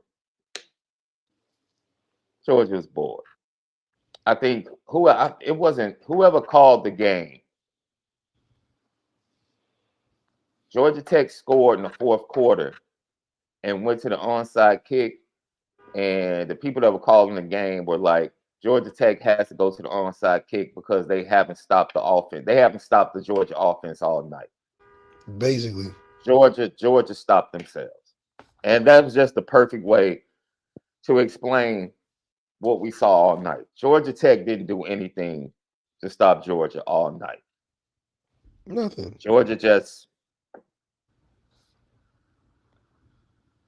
didn't. And Georgia Tech took care of, they took opportunities and scored. If Georgia Tech had to line up and go 80 yards consistently, they wouldn't have done anything against Georgia's defense. But you give them credit. When they got mistakes, they turned around, they made plays. They had some little wrinkles that Georgia wasn't prepared for. Georgia wasn't sitting up there preparing for Georgia Tech like they're about to prepare for Alabama. Right. Like the wrinkles, and Georgia Tech is running like fake pitches left, option right. Just Georgia wasn't, dude. Georgia defense is going to be just fine against Alabama. That's the best. Dude, Kirby is loving being able to put that tape on this week, heading into the SEC championship game for their defense. I guarantee you that Georgia defense is going to be in film sessions twice as much this week. Like, cut up all those mistakes against Georgia Tech. Blown coverages, missed tackles, cut them all up. That's what you get, man, when this. Because Georgia just ran that SEC gauntlet, right? Yeah. I think it was Kentucky, Tennessee. This was Kentucky when they were good, Missouri, Tennessee, and it was one more team. And Ole Miss. That was like the gauntlet that everybody was like, we'll find out about Georgia. And they beat the hell out of everybody. Not everybody, yeah. The gauntlet, everybody was like, oh, now we're about to see the real Georgia team. Okay. They beat the hell out of everybody. And then Georgia didn't show up against Georgia Tech. They just didn't. They just didn't. I don't know what else to say. They didn't show up. They didn't. They didn't show up. Yeah, they had a chance to go up 38-16 left with like 6 minutes left. Damn. They were just running over Georgia Tech, dude, in the second half. And they had a chance to go up 38-16 with like 7-8 minutes left. They get the touchdown. They get the penalty. The points come off the board. And then Georgia Tech goes down and scores. And the game looks a lot closer than what it was. It was like that late score didn't mean anything to me. Okay. It didn't mean anything to me. It's like, yeah, they're not going to have the same dominant because their youngsters are playing. Yeah, the youngsters. Yeah, Jordan Davis, when he was a sophomore, wasn't as dominant as he was as a senior. Right. So come back and see me next year when these same players are now sophomores, juniors, and seniors. They just put 13 defenders in the NFL draft. Of course, they're not as dominant. But they're good. But when they lined up against the 4 offenses that were supposed to give them trouble, Ole Miss, Missouri, whatever, they beat the hell out of them. Easily. They don't have to be dominant. The 4 SEC offenses that were supposed to give them problems, they beat the brakes off of them and shut them down. That's it. And they're doing it with young players that are playing for the first time. Well, they're back in their safeties, Bullard, Starks, which are really kind of, other than Stackhouse up front. Hey, that freshman linebacker, CJ Allen, is going to be man left. No, they got. Dude, I mean, they getting these players out of the man. Ooh. They just play sound, fundamental football, dude. So I just don't know. I said they're the only team that has the potential to be great. They're the only team that has the potential to be great. That's it. Yeah. Because this is not, they're more explosive offensively. They have more weapons offensively. They didn't even use Brock Bowers against Georgia Tech. Nope. They didn't game plan Brock Bowers, Georgia Tech, like they're about to game plan 19 for Alabama in the playoffs. That's They right. didn't. It was a vanilla game plan. They walked out there and expected to just run over Georgia Tech, and Georgia Tech showed up and played with heart. Play with heart, yeah. But it was literally the mistakes that Georgia made that made that game closer at the end. Like that game shouldn't have been that close. With Georgia not playing a good game. Like I said, they should have been up 22 points with like 7-8 minutes left. Yeah. Penalties. So time for team grades and the defense. And we come back. Lucky Lefty podcast. We spin it different. Welcome back, Lucky Lefty podcast. Getting to the defense right here. Left. Twisted Tea presents us right here on College Football Nation. And Troy Taylor, I think, from what I saw, it's going to be very interesting with him getting his quarterbacks in play, rebuilding that offensive line. He is a very creative offensive mind. And I'm very intrigued to see what he can build at Stanford. Yeah. Will he get to the level of David Shaw and Jim Harbaugh? I'm not sure. Stanford is usually about the running game and the quarterback. Right. But we'll see, Left. I'll be very interested because Notre Dame struggled. And explain to the Notre Dame fans, Left, why it took Notre Dame a while to adjust to Stanford going to those super wide splits on the offensive line, and why that troubled Notre Dame and what they love to do with their blitzes and their blitz packages. Well, it's a style that you have to adjust to, and a lot of it is, you're running in the lanes that are way bigger than probably what you expect or have done against before. So the opportunity and window of missing things, going too fast can happen. You got to be able to know your keys and have your head aware when you have different splits and the things that they do in the run game. You've missed the wrong gap, you out of the play. So it's important that they took some time to adjust to it. But I mean, that's what makes the defense been so great this whole year is our second half adjustments and our ability to really lock down and shut down a lot of teams in the second half. And teams that have a really explosive offenses, we've been able to find a way to limit them enough for our struggling offense to still be in the game with a chance to possibly win. Yeah, I agree. And then the little thing of lining up the running backs inside the tackle, which was creative, but you could tell that offset and putting the running back that close to the line of scrimmage gave the linebackers a lot of trouble in coverage. Right. Right? Because he's not coming out the backfield, which gives you another few seconds to really kind of like wait for him in coverage. Now he's right there. And I thought it was creative. I thought it gave Notre Dame a lot of trouble, especially when they went zone. Busted coverages by Botello, on the drop coverage, allowing the ball to be dropped right over his head to E.J. Smith. That happened multiple times. And Notre Dame early just seemed like they were kind of like a little back on their heels because of what Troy Taylor presented.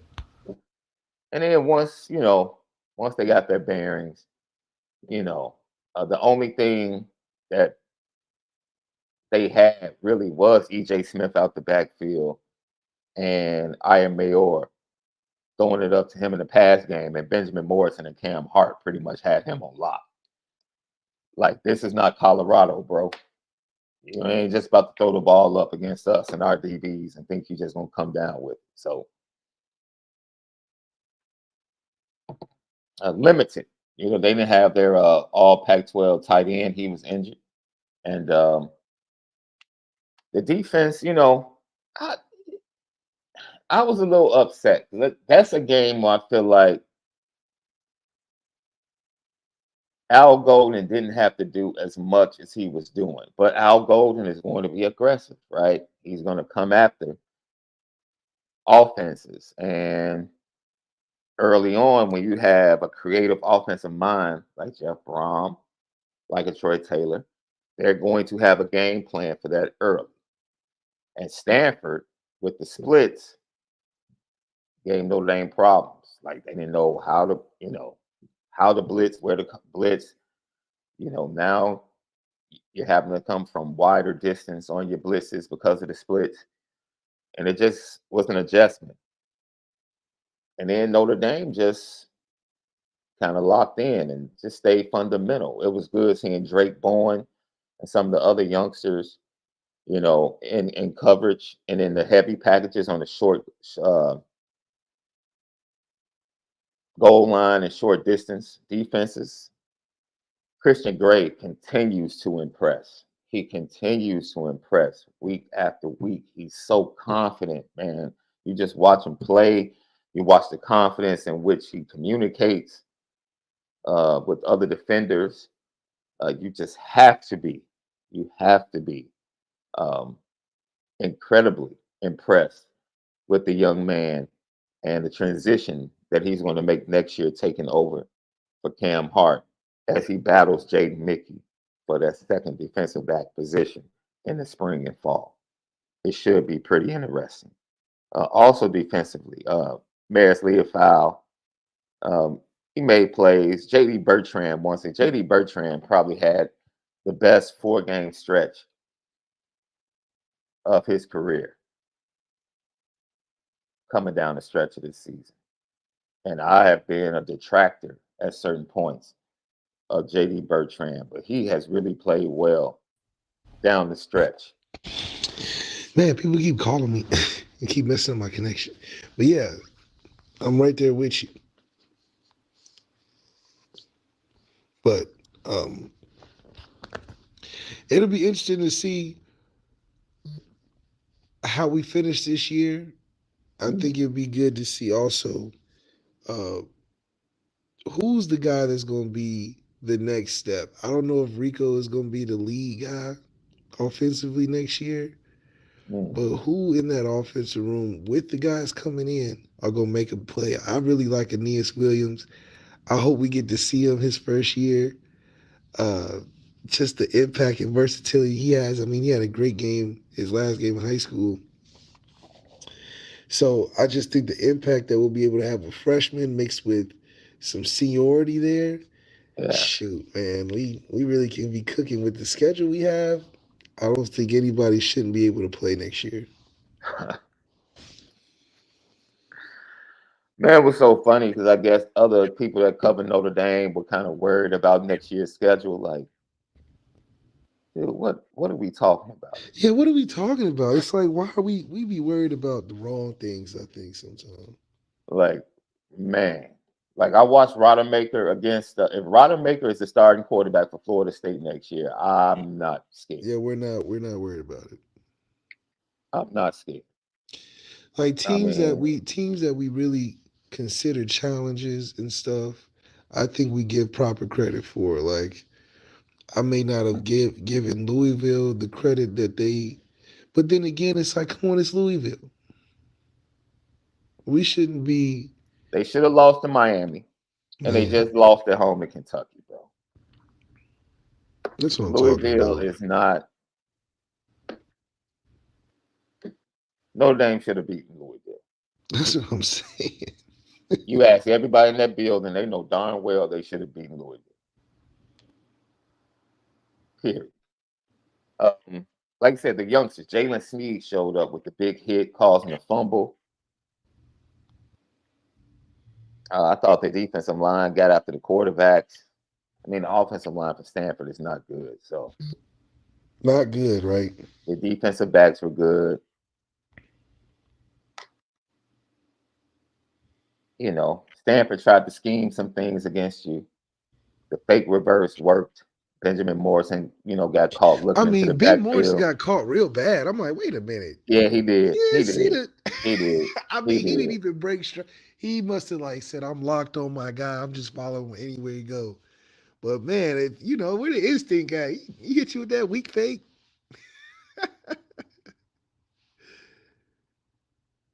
That Troy Taylor he schemed some things left. No, He did.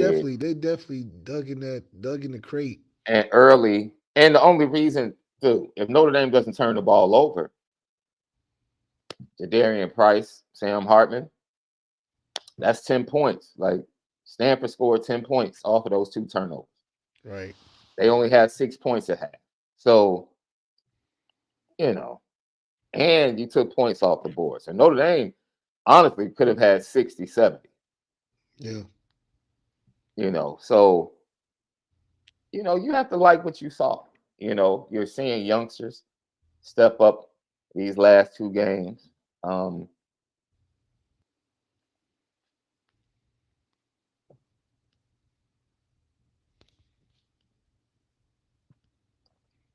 Yeah, man. Yeah.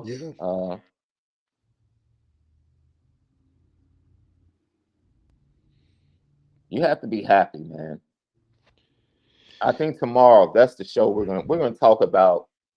How happy are you with this season? Or where do you sit on a scale of 1 to 10 with satisfaction? I guess tomorrow's show is going to be a Notre Dame fan survey, customer survey. Right? You know how you might purchase something or you pay a bill, and you get the customer survey in the app after you pay the bill. Tomorrow's show will be a customer survey for Notre Dame fans and LL Nation. Like, were you very satisfied with this season? Somewhat satisfied,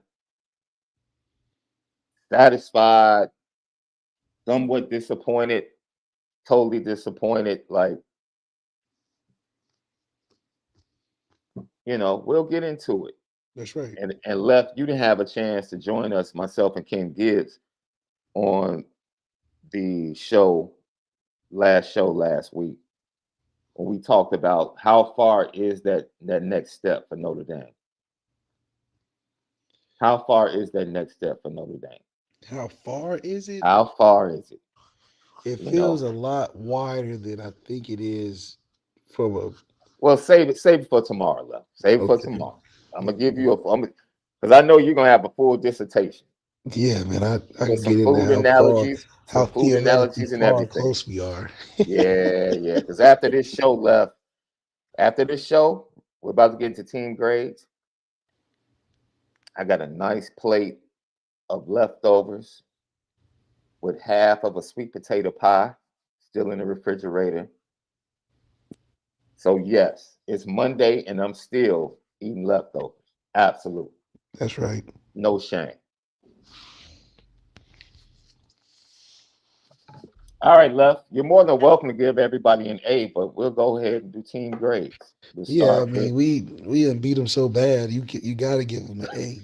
Or I'll be technically a hater or something. except for the quarterback position. I can't give him an A. All right. 3 turnovers in the first quarter. Wasn't it the first half? Something like that. It's just, Dude, it was just so what you got going on, the man? fumble. I'm like, you let a dude 185 pounds strip you, bro.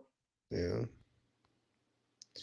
But it's just summing up to, I think the gas has ran out on that train, and he's just trying to finish through the finish line. I don't think it's something of seeing a brighter future, because at this point, what are we planning for?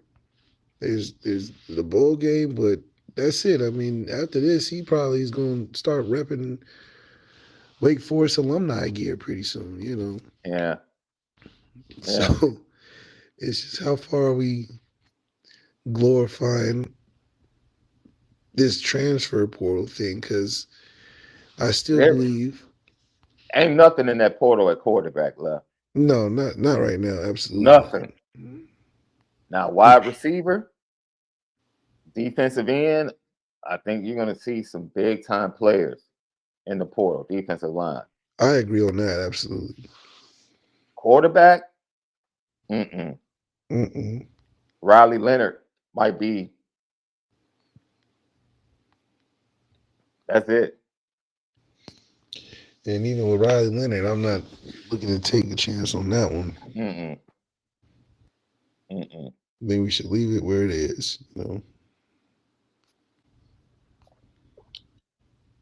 So Left ends it by giving everybody an 8 except for 10.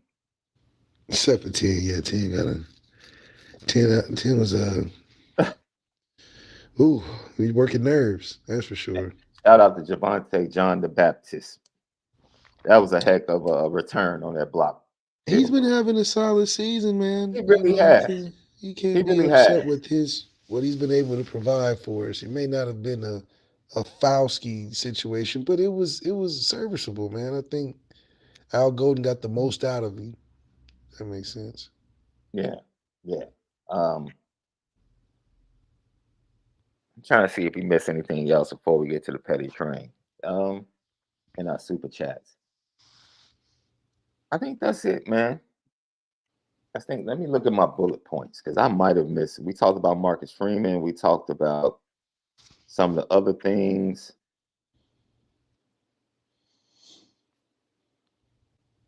I thought Jared Parker had a good day, play calling. Yeah, I think when you going against a team that I like how we responded to this year as opposed to last year. I think we owed them a whooping like this, Oh, and we delivered on the point total like we should have. I didn't want it to be another 20 to 21, 20 to 10 type of game. I think we put it on them how we should have, especially after last year's performance. We got breaking news. Nana Asafa Mensah has just entered the transfer portal. He posted it on Twitter and Instagram. And he said to Notre Dame, I can't thank you enough for guiding me and molding me into the person I am now. The appreciation and love I have for the coaching staff, support staff, and all of my teammates will never fade, as I will always embrace being a part of the Irish family. It has been an absolute honor to represent this team throughout my time here in the blue and gold. After earning 2 degrees, that's what's up, from the University of Notre Dame, I will be entering the transfer portal looking to find a new home for my last year of eligibility. I will always have love for the Irish, and I am excited for my next opportunity. Go Irish. So, young man, tip of the cap to you and much success wherever you land. That's just an example of a young man with 2 degrees, a leader on the team. It just kind of like magnifies why he was extra emotional on the field after the weight game and why people had to come and get him and pretty much walk into the locker room. Congratulations, especially earning 2 degrees from the University of Notre Dame. That's a heck of an accomplishment. But it also points out he understands what's coming behind him. Yeah, and it's good to have a nice parting of the ways. Get your last little experience in there because I understand the feeling, man. You got 2 degrees, graduated, you spent your time. There's nothing wrong with seeing another opportunity potentially out there for you, especially because you've given everything that you could. That's why it's an emotional thing. But also with the acknowledgement of you not trying to have your last year dealing with the unknown of guys that have more talent coming behind you that these coaches are looking to, deal with. You want to go somewhere where it's a good fit, where they're needing your services, which is, you know, not that we don't need you, but hey, we getting something in here for sure. And I think goes a lot along with Aldrich. And I was like, yeah, man, listen, I don't think anybody's asking you to come back. If you want to, I understand why you would want to, but listen, help Notre Dame out. If you love us, then leave us alone. And we said, it just goes with what we said, breaking news. Indiana wide receiver Donovan McCulley, uh, 644 yards this year with 6 touchdowns, is in the portal. And Indiana, they fired Tom Allen yesterday at Indiana, but they struggled to throw the ball. So we're going to see a lot of talented wide receivers in the portal. And we'll see if Notre Dame tries to go get one. Yeah. And we'll get into it deeper tomorrow, but Marcus Freeman at his press conference today did say he's looking forward to having everybody back on the coaching staff. And he also refuted reports that Notre Dame had reached out to the offensive coordinator at UNLV, which is being reported. Yeah, I just don't think it's our style. Yeah, so. Yeah, super chats left before we get out of here. Truman email I got after the game, Aldrich had, how are the Doak Walker people feeling? I think they're just fine. We kind of pointed out last week. Like, look, we asked last week, what was Aldrich Estime's big moment? And the only thing we could come up with was the Duke game. Not good. Right? Now, I saw a lot of Notre Dame fans going at players like Ollie Gordon from Oklahoma State saying, like, Aldrich is better. His stats are similar. Ollie Gordon has a big, huge moment against Oklahoma, and he was huge in the comeback win this weekend against BYU and Oklahoma State's in the Big 12 championship game. Yeah. He has moments. Moments matter when you're going for awards. Yeah, moments matter, man. That's just what it is. Brian Hatton, thank you for the super chat. I just hope that we win a ship before he gets fed up with how cheap Indy is and leaves. Talking about Marcus Freeman. Yeah.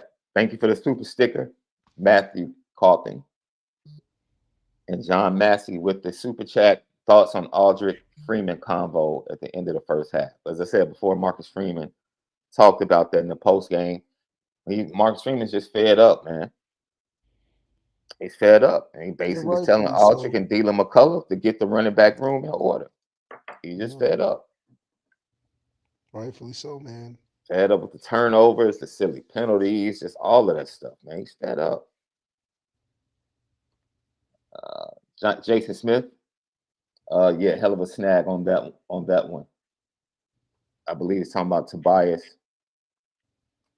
And one for the Gipper, MALIK, who were the best 5 linemen on our team.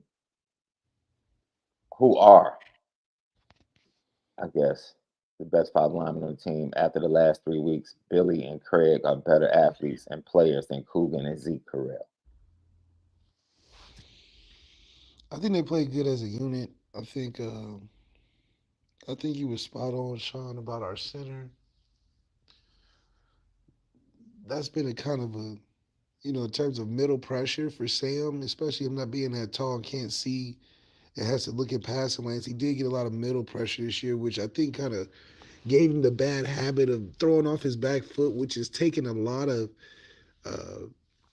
strength off of his passes. Like the one he had to pick, it just floats in the air, anything past 10, 15 yards, and guys that got the speed to recover just makes great plays on it. So it just goes back to finding what strengthening that front 3. We're good on our tackles, but that center guard combination has been in the last couple of years kind of a round robin, trying to find the right guys to be consistent in those spots.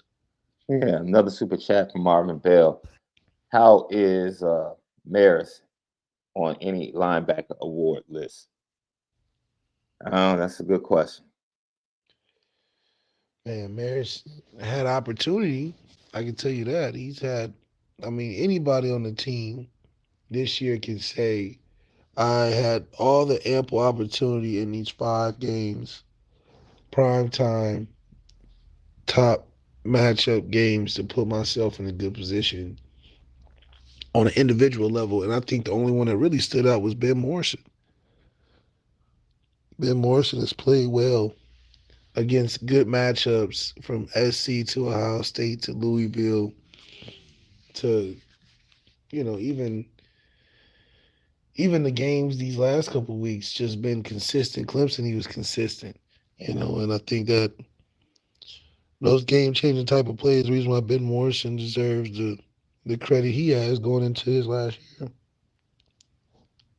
So we'll deal, man. We'll have video of Marcus Freeman's press conference because he started 30 minutes later today.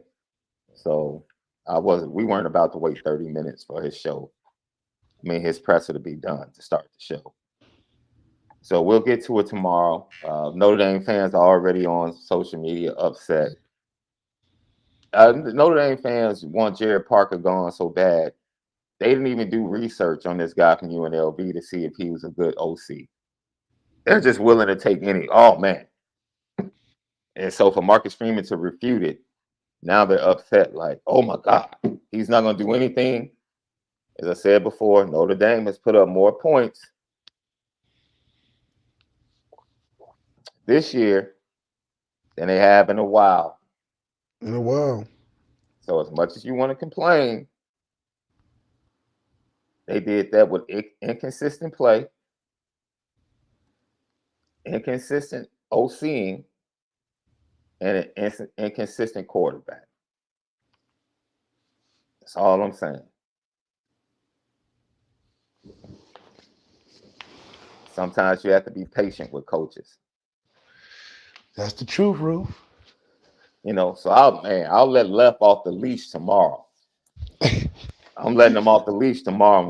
We hear from Marcus Freeman talking about the coaches, the coaching staff, and retaining Jared Parker. Yeah. And then it's going to be customer service survey day for Notre Dame fans and LL Nation. Tell us how you really feel. We'll talk about it tomorrow. So, Left, it's a great show. Season was interesting. One more game. Old prep practices, recruiting, transfer portal. Still a lot to talk about. You know what time it is.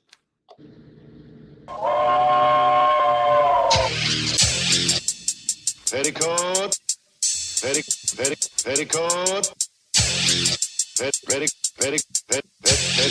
Petticoat junction. It's time to get petty. Oh, we did a good job executing. Are you upset with something? And fire up the Petticoat Junction train. I just don't like you. You don't? No. What is today's petty historic?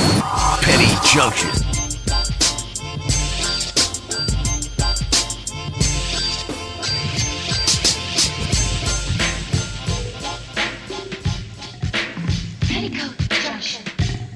Petty Junction, Petty Story of the Day brought to you by ONORA Whiskey at NoraWhiskey.com and MalikZaire.com. Josh Giddey, come on down, man. I got a ticket for you. Josh Giddey, absolutely. I don't know how you do it in Australia, my man, but over here in these states, it's not a good look for a millionaire athlete to be messing around with is reported as a 15-year-old, my dude. Now,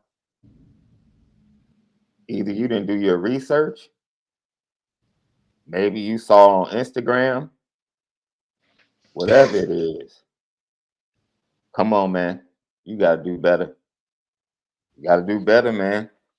I feel like they're not going hard on him like they should. Oh, we don't even want to open up that can of worms, Left. We already know. If it was somebody else in that situation, dude, come on, man. This dude is still on the court playing. I mean, they still going hard at Diddy, and Diddy had to pay a whole bunch of money.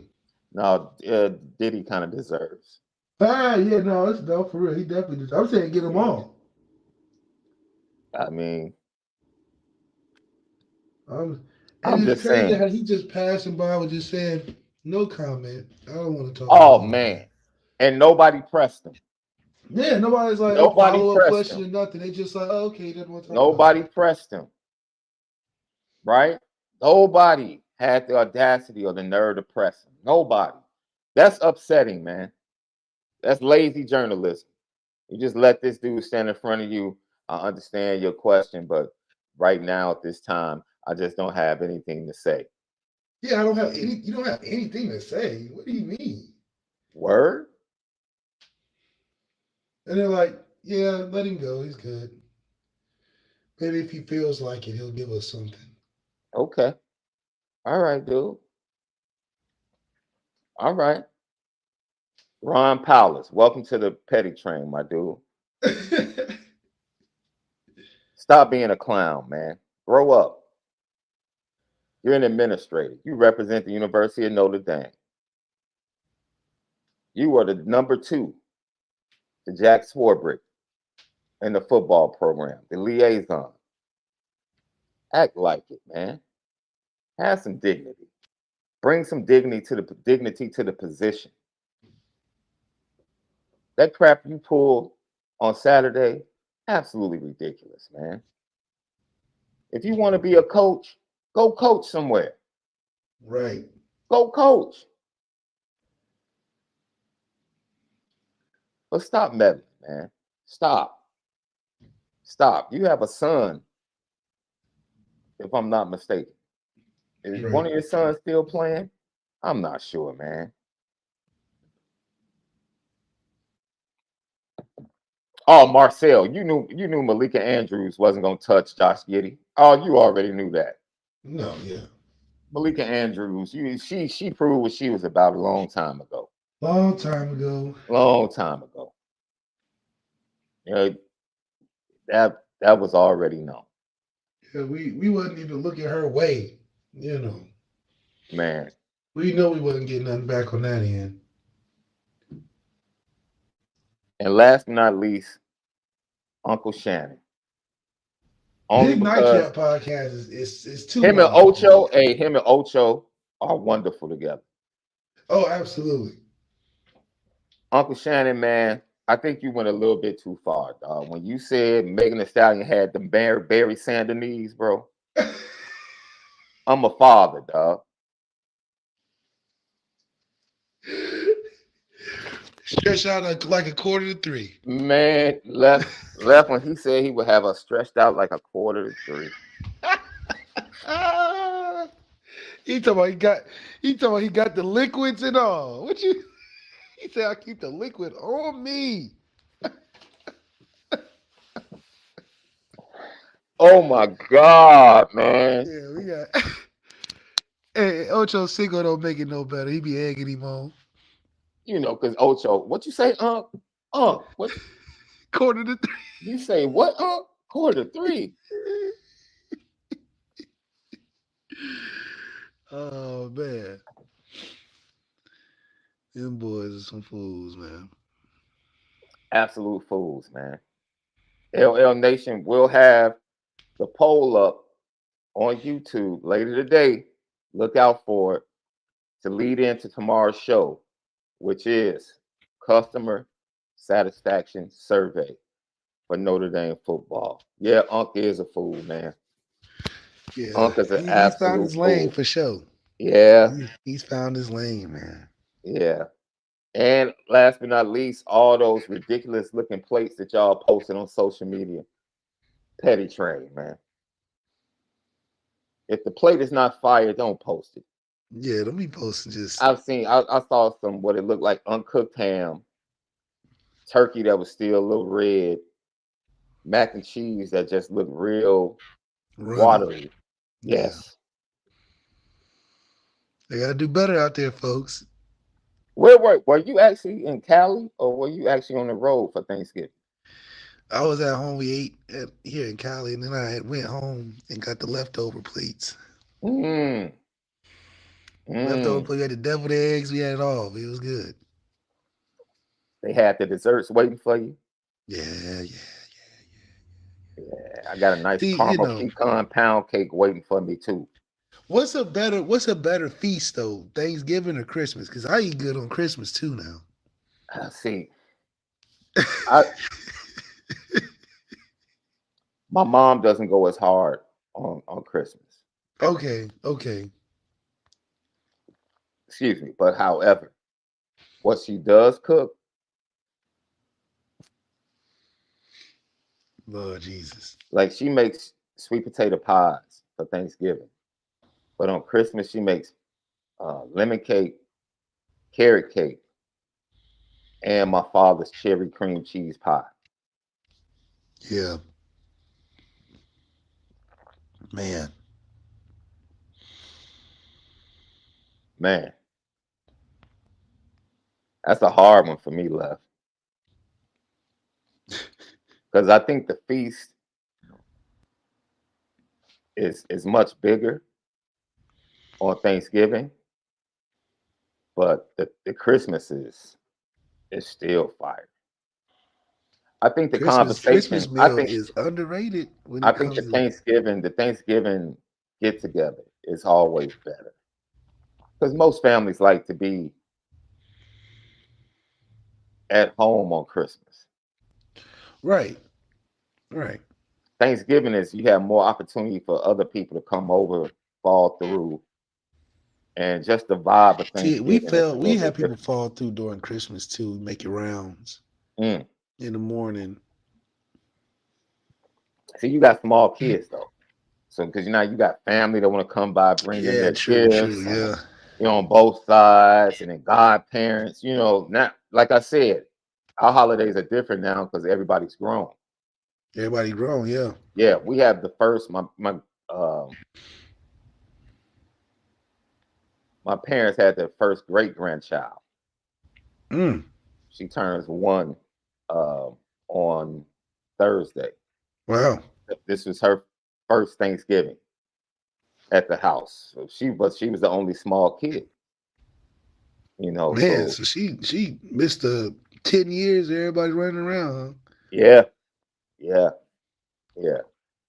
So everything was different, man. But yeah, Uncle Shannon, man, I love you, dude.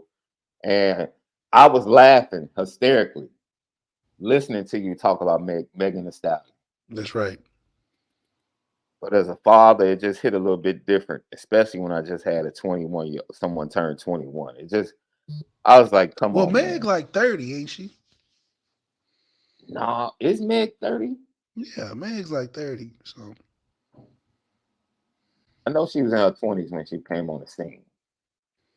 yeah, she's not young. No, 28, bro. No. She's 26. She older than that. She was born. No, she's 28. She was born February 15th, 1995. Oh, she my age. Literally. There you go. Well, what's Unc like?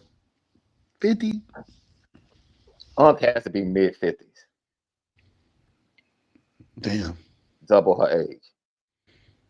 Well, at least it ain't 15. Them niggas crazy. No, he's not Josh Giddey. Yeah, you know what? You got to keep saying the name too, because they like to be like Oklahoma City player, point guard, no name. Yeah. They don't No want to say the name, just name. the team. Yeah. You're right. Yeah, they trying to soft toss that dude. I can't believe he really went up there and said, "No, I don't think I want to comment today." Yeah, And he just went, and it was like, "All right, let's move on. Let's talk about something else." Like, Shannon's what? 56. He's 56. Man. Yeah. Hey, It's Left. football thing. We're gonna have a special show. I don't know. It's gonna be Left and the rest of Notre Dame football alumni talking about the season this week. So we'll let you know when we put the show together. I'm sure CJ Procyse will be on the show. Cam will probably be on the show. We'll probably get a couple of the old vets. And it's going to be fun to see you guys talk about Notre Dame football right now and where it stands, Left. That's right. Yep. Everybody have a great Monday. Make sure you spin it different.